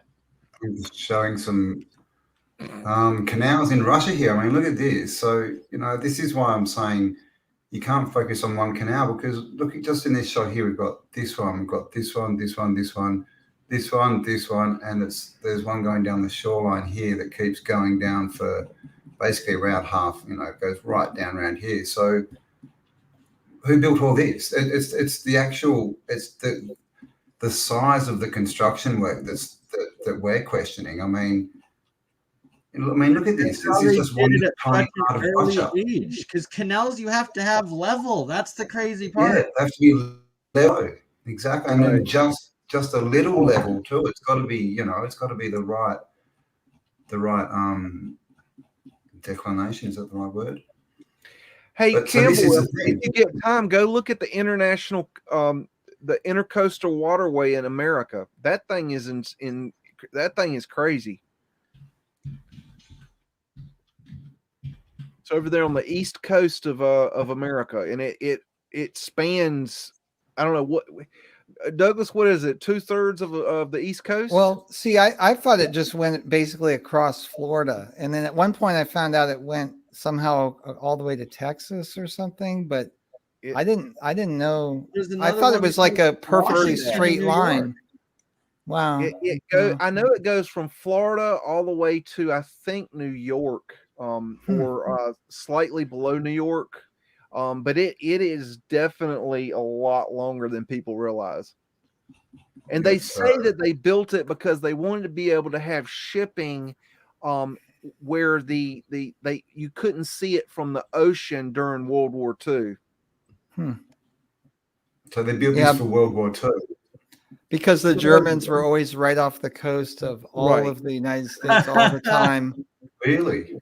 That's what they say. That's the official story. They have a few stories of the Germans swimming up to the beach, you know, and trying to sabotage like communications or like it's crazy stuff. And the Japanese too. They did that on the West Coast as well.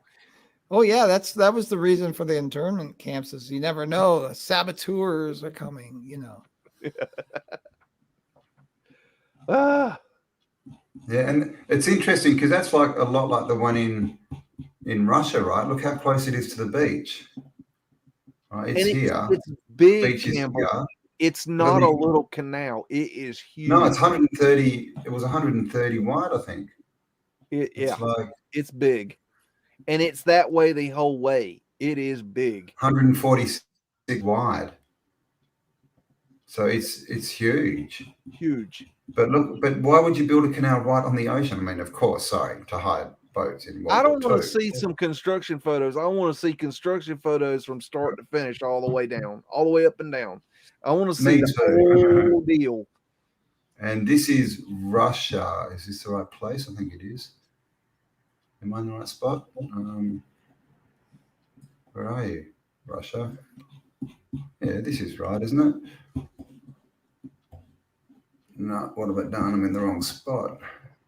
You got the plane upside down.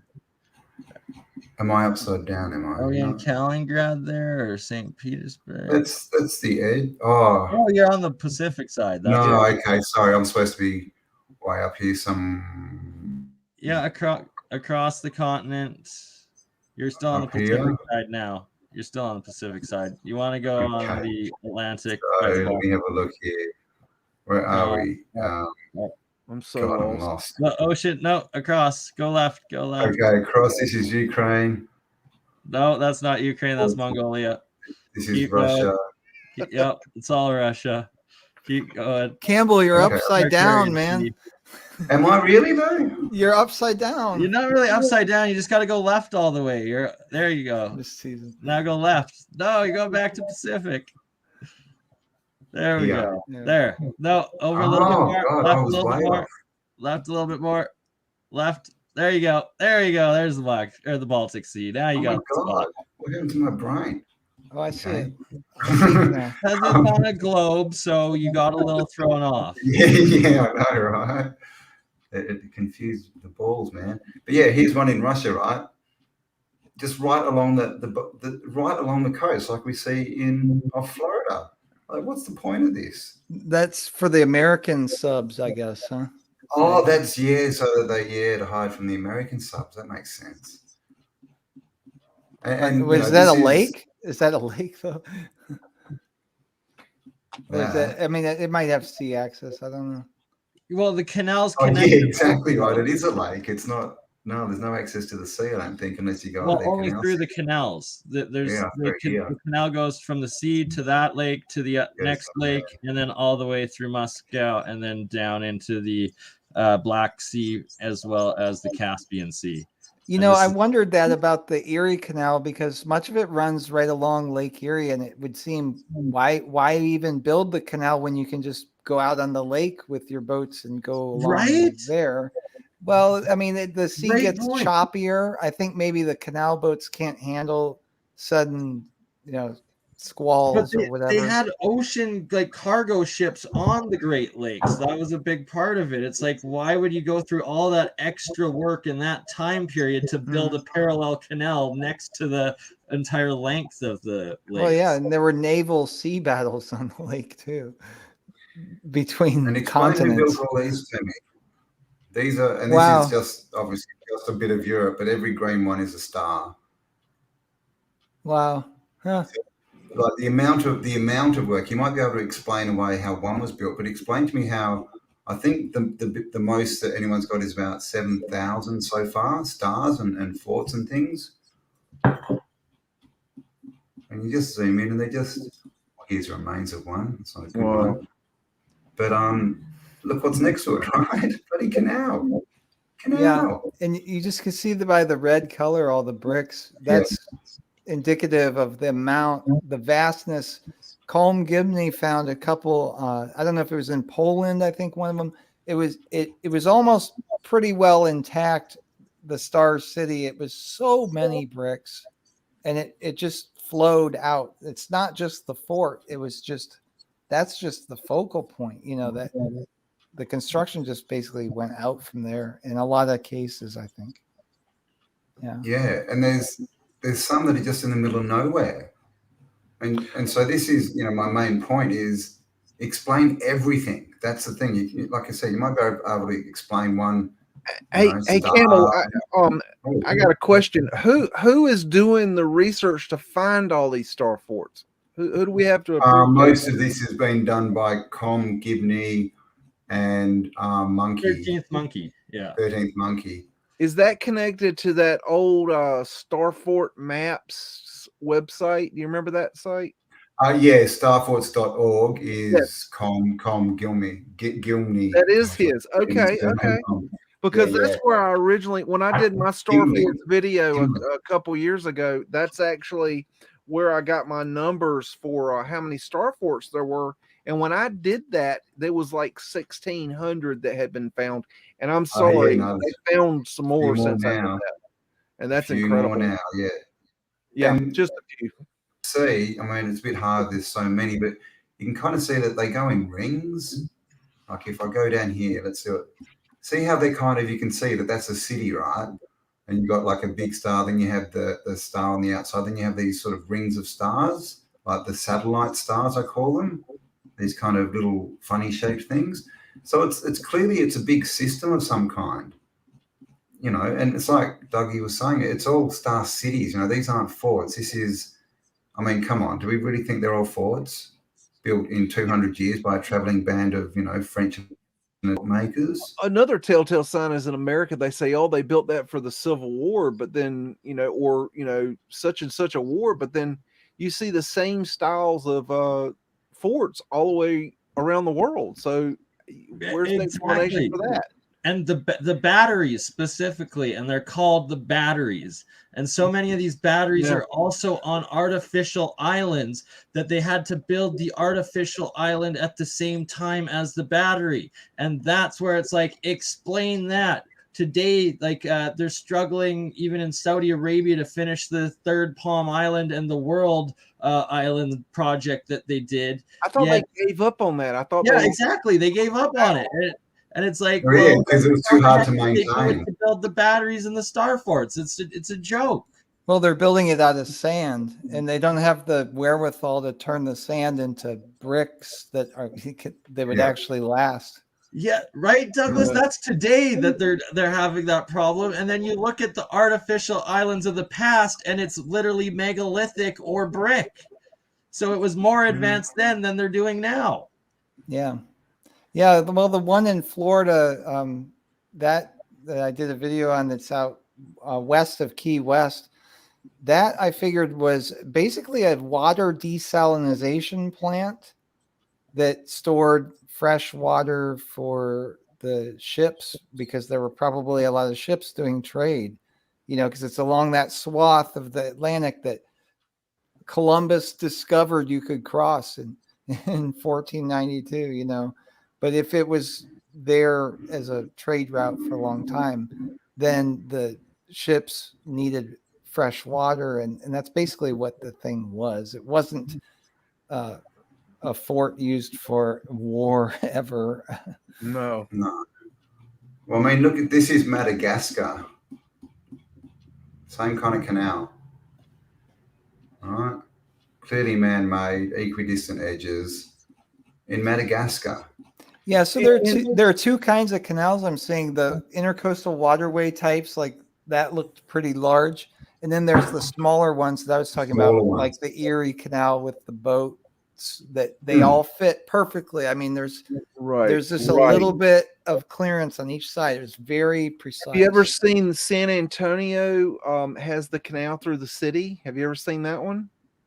No, I've seen a lot of, I've been in Europe, in Colmar in France, they have canals that go through the city, and they're built over, but the canals are still there. It's clearly man-made.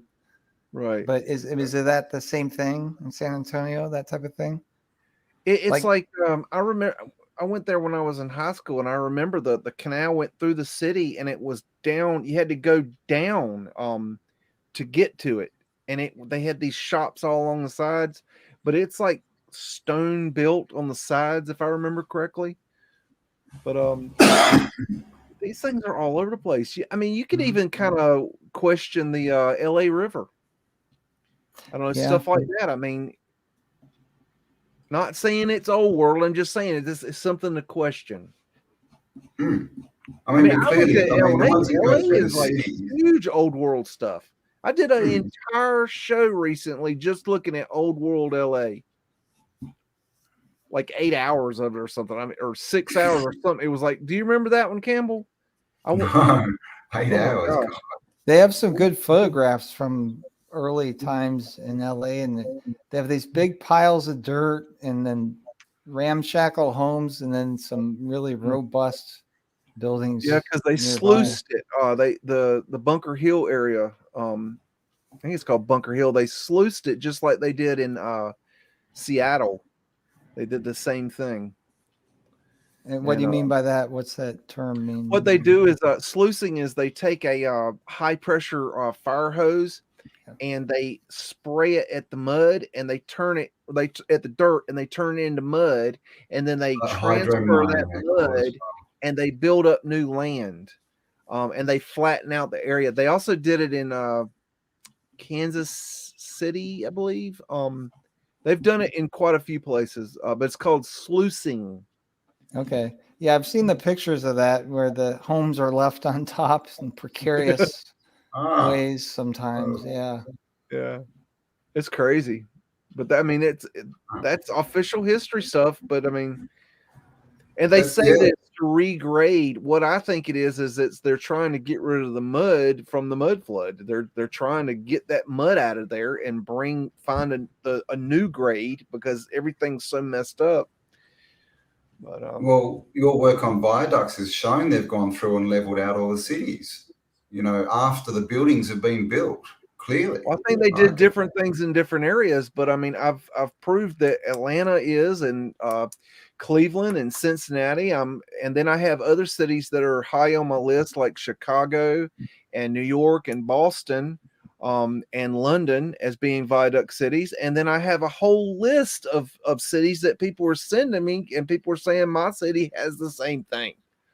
And so now I can't look into all this at one time, but I'm trying my best. Well, Chicago's interesting because they lifted the buildings, they put them on roller skates. I don't think they did. Yeah. I love the one they picked up and people literally just got underneath and carried it down the road. Have you seen that one? Yeah, yeah. And the person in the hotel, and they have guests in the hotel, and they have hundreds of workmen lifting it the whole time. They're thinking, well, I didn't know it was lifting. And here's my theory on Chicago. I think Chicago is quite possibly a viaduct city. And what I think they did was they came in and they raised the city via viaducts. And I think if you actually get down, boots on the ground, and do some urbex, I think you're going to find old world Chicago underneath the viaducts in Chicago. I don't think they raised Chicago. Now, that's just my theory. It's an opinion. And I haven't proven that, but I am working on that theory. Well, that's another point is, and did you guys touch on it before, is all the tunnels, right? All the underground rivers. And Paul went through one. Paul Cook a few weeks ago went on a boat through the Fleet River, which is now Fleet Street, right? And the Fleet River is like 2 stories, 3 stories underground. And that's probably a man-made canal. So that's a whole nother story, right? So cool. Yeah. Also, like all the aqueducts throughout South America that are identical to the so-called Roman aqueducts all throughout the Mideast and They have them in Mexico too. Yeah, exactly. All throughout Mexico and everywhere. And it's like serious research needs to start being done on taking samples of these old world architecture buildings and comparing them across continents. And I bet you're going to start finding very similar material makes, if not like matched identical ones. And also probably similar binders and things, but then natural what are they called, like amalgamates, like the actual bulk materials would be probably from the region, but it would all be the same. So same style and then local material. And I mean, how do you get aqueducts in South America, right? I mean, those Romans, they sure did roam, mate. They were roaming everywhere. I can't say a lot about South America, but I will tell you that every time we go and look at Argentina on my show, I just go nuts in Argentina. That place is wildly old world. It is cool. If you've never looked at Argentina, go Google drop into Argentina and just take a look around because it's phenomenal. South America's got some weird stuff. Sorry. I spent a lot of time looking at the area between Colombia and Panama where there's no road connecting North America to South America. There's the one place you would think there would be a road. There is no road. There's about 80 miles of gap. And there are old world structures there that are overgrown. After I made the video about it, I got some emails and comments from people who actually had spent time in that area. Like there were some people who were like trekkers, there's others like surfers. There's some good surfing in the area. And they were saying, yeah, it's just pretty well known. They're they say they're drug runners and things like that. That make it so nobody wants to be in the area, not even road construction, but it doesn't make sense.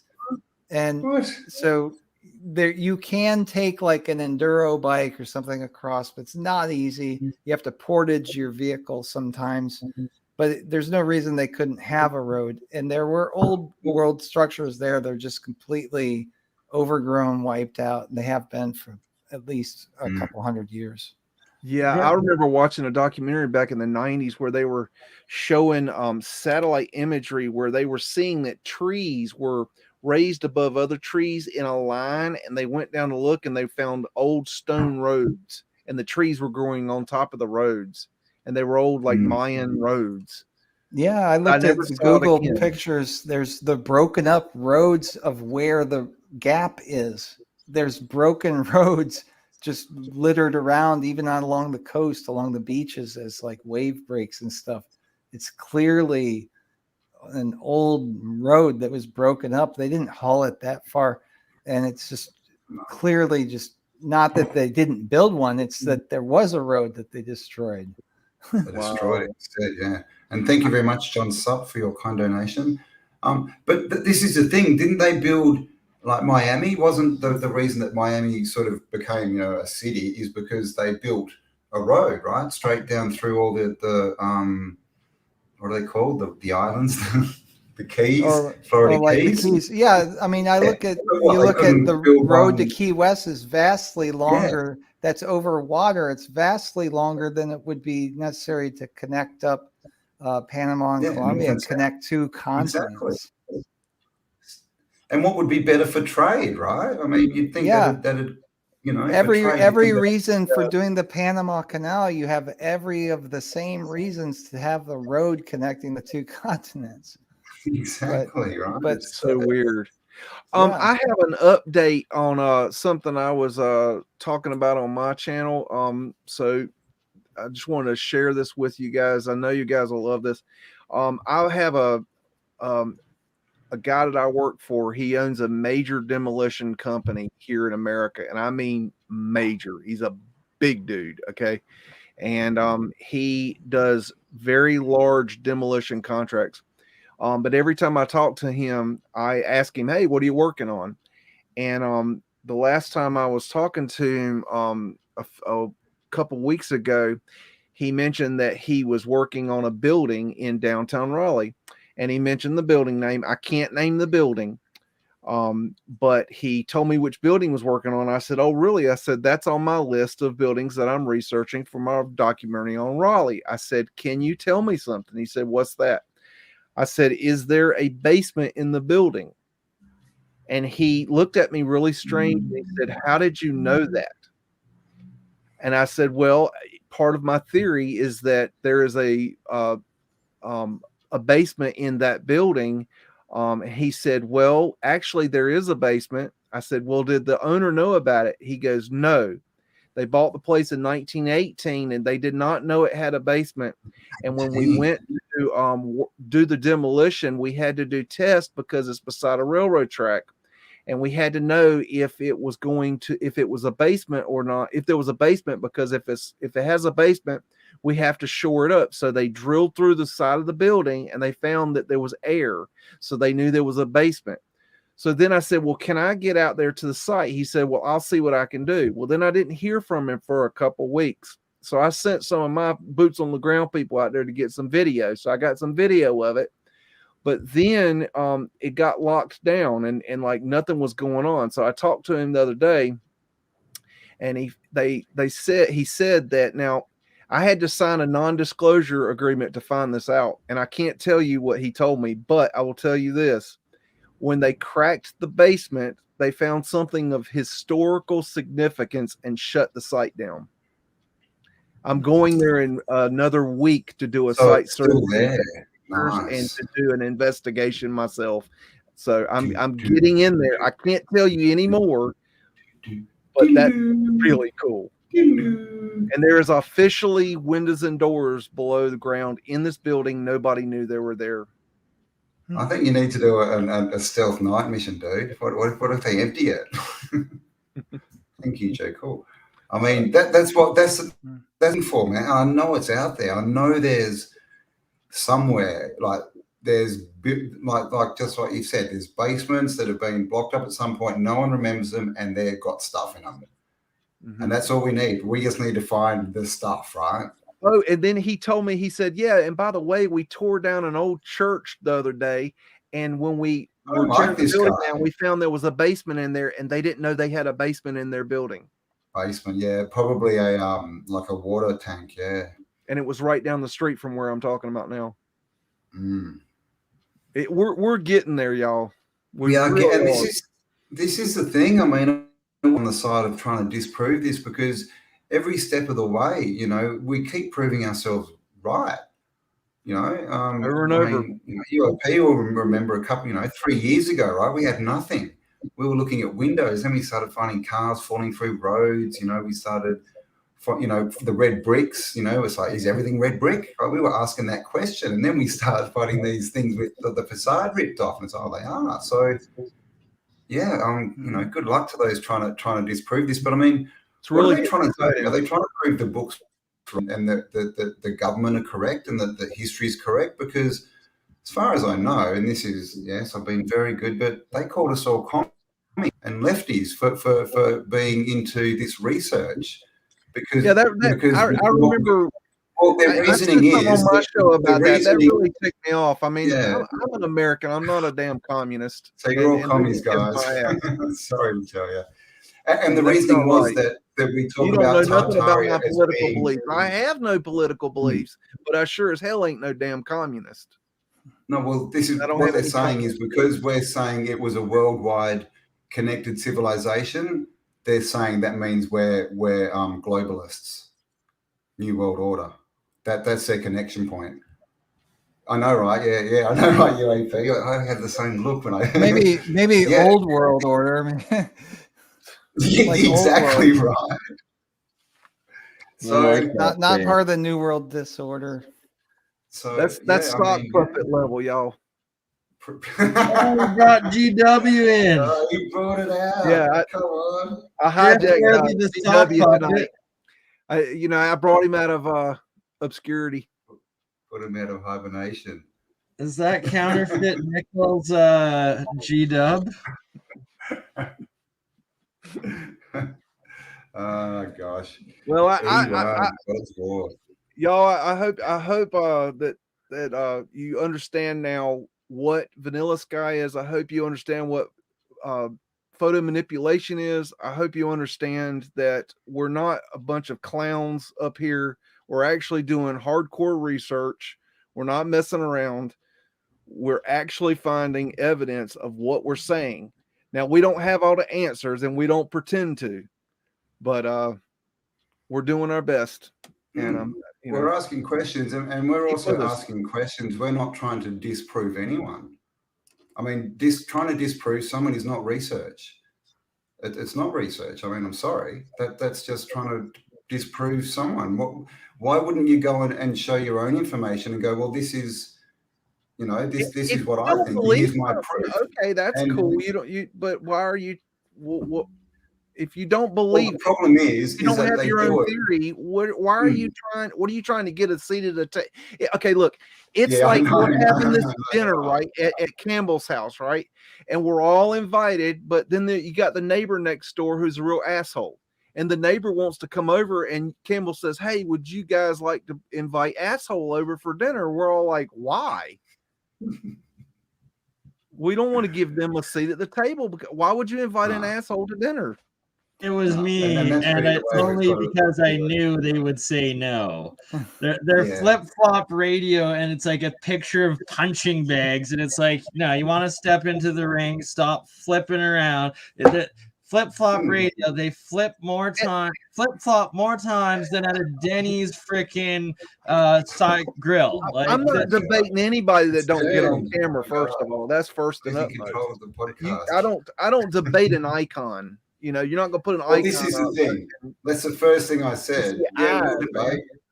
Bring your face. Show us who you are, Mr. Ewa. Yeah, who are you? I mean, I'm up here putting my neck on the line, okay, putting my truth out there, okay, up here on this damn screen. Where are you? Hiding behind a curtain? Yeah, that makes you an iconoclast. Exactly. The true definition of the word. Well, I mean, it's easy to yell and scream when you've hidden yourself, so you get no rebuttals, right? Yeah. I mean, people know who I am. People have been to my house. People, my email's up there now. Well, to me, it's like people should agree to disagree. I mean, if you're sticking to an official narrative, what's the point? I mean, we could just turn on the History Channel or whatever, and if you have an alternative view, well, we're pretty open here, right, about the fact that we don't know, we're speculating, and if the speculation thought experiments doesn't work for you, it's okay. I don't know why anybody would be upset or have bad energy about it, honestly. Yeah, exactly. But it's because it's me that's triggered.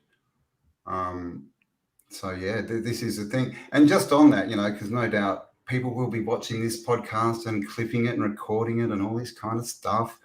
And they'll probably say that we're triggered. Clearly, we're all fairly calm at the moment, but there's a big difference between being triggered and being a man and standing up for yourself and defending yourself, your friends, and your community. Big difference, right? If someone attacks you and your friends in your community and you don't stand up, well, maybe you're not a man, okay? But standing up for yourself is not being triggered. Just want to put that out there. Yeah, no. I have to say I'm not aware of what's been going on. Yeah, so I don't know what you're talking about. Because I'm more coming from like, let's say positive energy or something. Yeah, but apparently somebody's hurt or said something. Like, so I don't know. I quit paying attention. I got a little bit of criticism or whatever from one of them at one point, and there was some vitriol when I did address it, and it was just enough for me. I just like, so I haven't paid attention, so I don't know what's going on. Yeah. And that's the best way. And we're not, this is the thing. We just wanted to put out our point of view on the photos because they were clearly putting out disinformation. We wanted to show the whole story, but we don't want to focus on them. We don't want to give them our attention because all that's going to do is stop us doing good work. And that's exactly what they want. I wanted to be a part of this because, they're saying, the way they were explaining Vanilla Sky is completely not correct. And I have proven Vanilla Sky over and over and over again on my show, week after week. I show different photos showing this stuff. And I just showed you. I mean, I know y'all are about tired of me showing those damn photos. I could feel it. It's been overexposed, would you say? Overexposed. Good one. But I think I got my point across.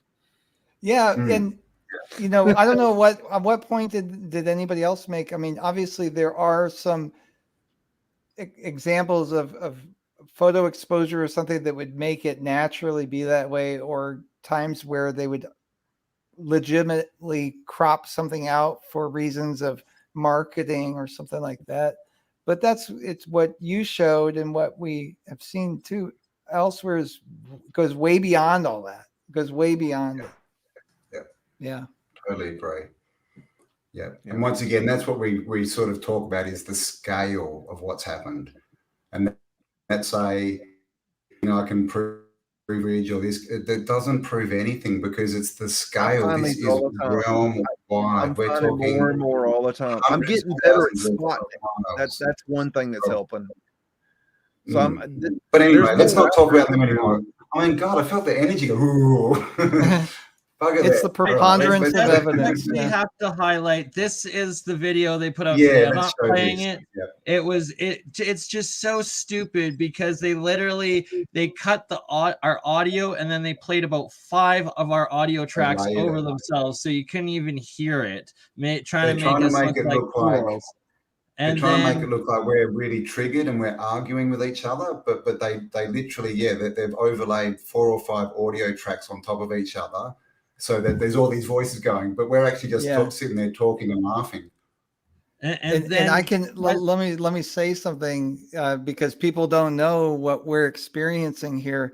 There's a delay, so when you start talking, it's about 3 seconds before any of you have all heard that you're talking. So there's no way to know. And then the way the software works, at least for me, it'll cut out most. If 2 of you are talking, it'll just pick one of you and then switch to the other one and switch to the other one, so it becomes almost unintelligible. It's not anybody's fault. This ain't easy, y'all. Y'all, if you've never done this, and I'm not talking about one-on-one, I'm talking about when you get 2 or more, it gets very hard to do this. And so you really need to give us a break on that. Yeah, we're doing this. Campbell's all the way over in Australia. That's a 3-second delay. That's almost half as far away as the ISS at 7 seconds. Quote unquote.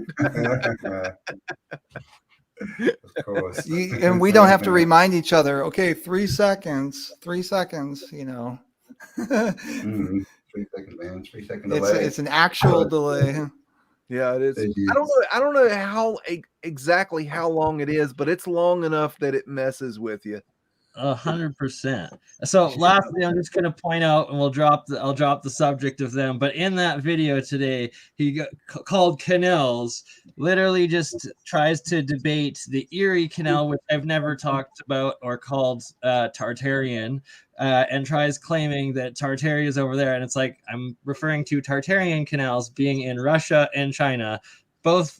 One's 6,500 kilometers long, one's 5,000 kilometers long, thousands of years old, and all he tries to debate and debunk us with is the canal from the White Sea, that little 200-kilometer segment out of 6,500 kilometers. Like, it's just ridiculous. Another thing, they were making a comment. He made a comment today. He said all the Tartarian researchers are monetized. I am not monetized. That is why my numbers are so low, because YouTube does not promote my channel, because I am not monetized. So that's not true. I know a lot of you guys are monetized, but I'm not monetized. So saying we're all monetized is not true.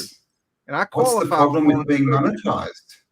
Huh? If people are putting in full-time hours for a job, why shouldn't they be paid for it? Why is that supposed to be some kind of a we're bad or something, or we're shills? Okay, Iwa, go to work and tell your boss you don't want to be paid. Yeah. Okay, and until you do that, don't tell me I can't get paid for my work. You can't do this to the level you guys are doing it and not have some sort of income coming from it, and the more the better. Exactly. The more the better. When I started my channel, I didn't want to be monetized because I wanted to use copyrighted material. That's why I play 95% of my material has copyrighted material on it, because I like to use music. That's my choice. That's how I started my channel. Now I'm realizing later in my career here is that was probably a bad choice. That's why I've started the Stuffed Beagle Light channel, which is non-copyrighted material. And so I'm trying to get that one going so that I can monetize that one, so I can drive it to my main channel. But that's going to take so long to get going that it's not even worth talking about. But go sub that channel so I can maybe get it there one day, please. Stuffed Beagle Light. What I like the best is all these people, you never hear them coming out and saying, Mr. Beast, he bloody monetizes his videos. Oh my God, Joe Rogan, he monetizes his videos. Yeah, so yeah, okay. People are allowed to make millions of dollars for spreading, stupidity, but we're not allowed to make a weekly, living from actually researching. I mean, yeah, anyone with that attitude, I mean, I don't know any Tartarian researcher that's making $1 million. Matter of fact, I don't know any we're not making it. $1 million. And this is the thing: if people think that we're making, that we're rich or something, then yeah, come on, guys. Okay. You probably was I'm believing applying it. for other jobs right now because I'm not monetized. They keep deleting my channels, and well, I ain't no lazy bum, so you gotta work. You gotta do what you gotta do. Gotta do what you gotta do. I mean, I have Patreons, and that supports my channel, but I'm not monetized. But you should be, because we all I need to get paid for this. well, And this whole thing about I the should be, truth but the should problem be is, free. in order to monetize my channel, I have to delete 95% of my content. That's like over 530 no, some just start another videos. one. And those are just the ones that have still remain. I mean, I've already lost 100 videos just due to copyright issues. Yeah, and the thing is, information is free, guys. How do you think we get information? So the choice is go and spend 100 hours researching, or spend an hour, watching someone's video who's done the research. And if you do, well, the price is you got to watch an ad or two. And if that's a problem, go and read a book for 100 hours. Like, that's your choice. That's it. Like, and seriously, I mean, this really gets to me, is that truth should be free, and anyone doing the right thing and actually trying to spread truth and help people, should do it for free and starve. But all these other people, they're allowed to make millions of dollars. You don't hear these people who criticize us. You don't hear them criticizing the millionaires, the billionaires, Babylon, the stores, the people who own YouTube, who own Google. No. It's just us little guys who are trying to scrape together. Well, the funniest part is like the other day I was showing one of my buddy Jeremiah's videos from his channel, and like he had gone out of his way to like make sure his videos weren't monetized so they wouldn't have ads, and I play it and there's still an ad. And he's just like, what the hell? You don't get a choice. I have ads on my channel. You don't get a choice. YouTube shows their ads whether you're monetized or not. Yeah, they don't care. They want their money. Oh, yeah, it's amazing how that works. Yeah, it is amazing how that works, ain't it? Because I make music, compose it, publish it, through a label, and I can't even run ads. If somebody else uses my music, I can't monetize their video. It's amazing how others can do that to me all the time, but I can't do it. And I'm totally legit with the YouTube partner program and all that stuff, but it's just not an option. Yeah. It's not an option for me. It's just crap, isn't it? So, and this is the thing, we've still got to go and try and do other things now if we want to keep. No, this is the choice, right? We've got to either make money doing this, find other ways to support it, or stop what we're doing. That's really the choice, guys. That our choice is, if we get a job, this all stops. Myself with handyman work. That's how I earn my bread and butter. But to keep this going, to buy, it takes a lot of equipment to do what I do. I burn through hard drives like water.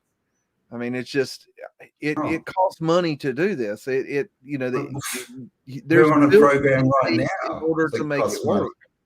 It's not free. It's not.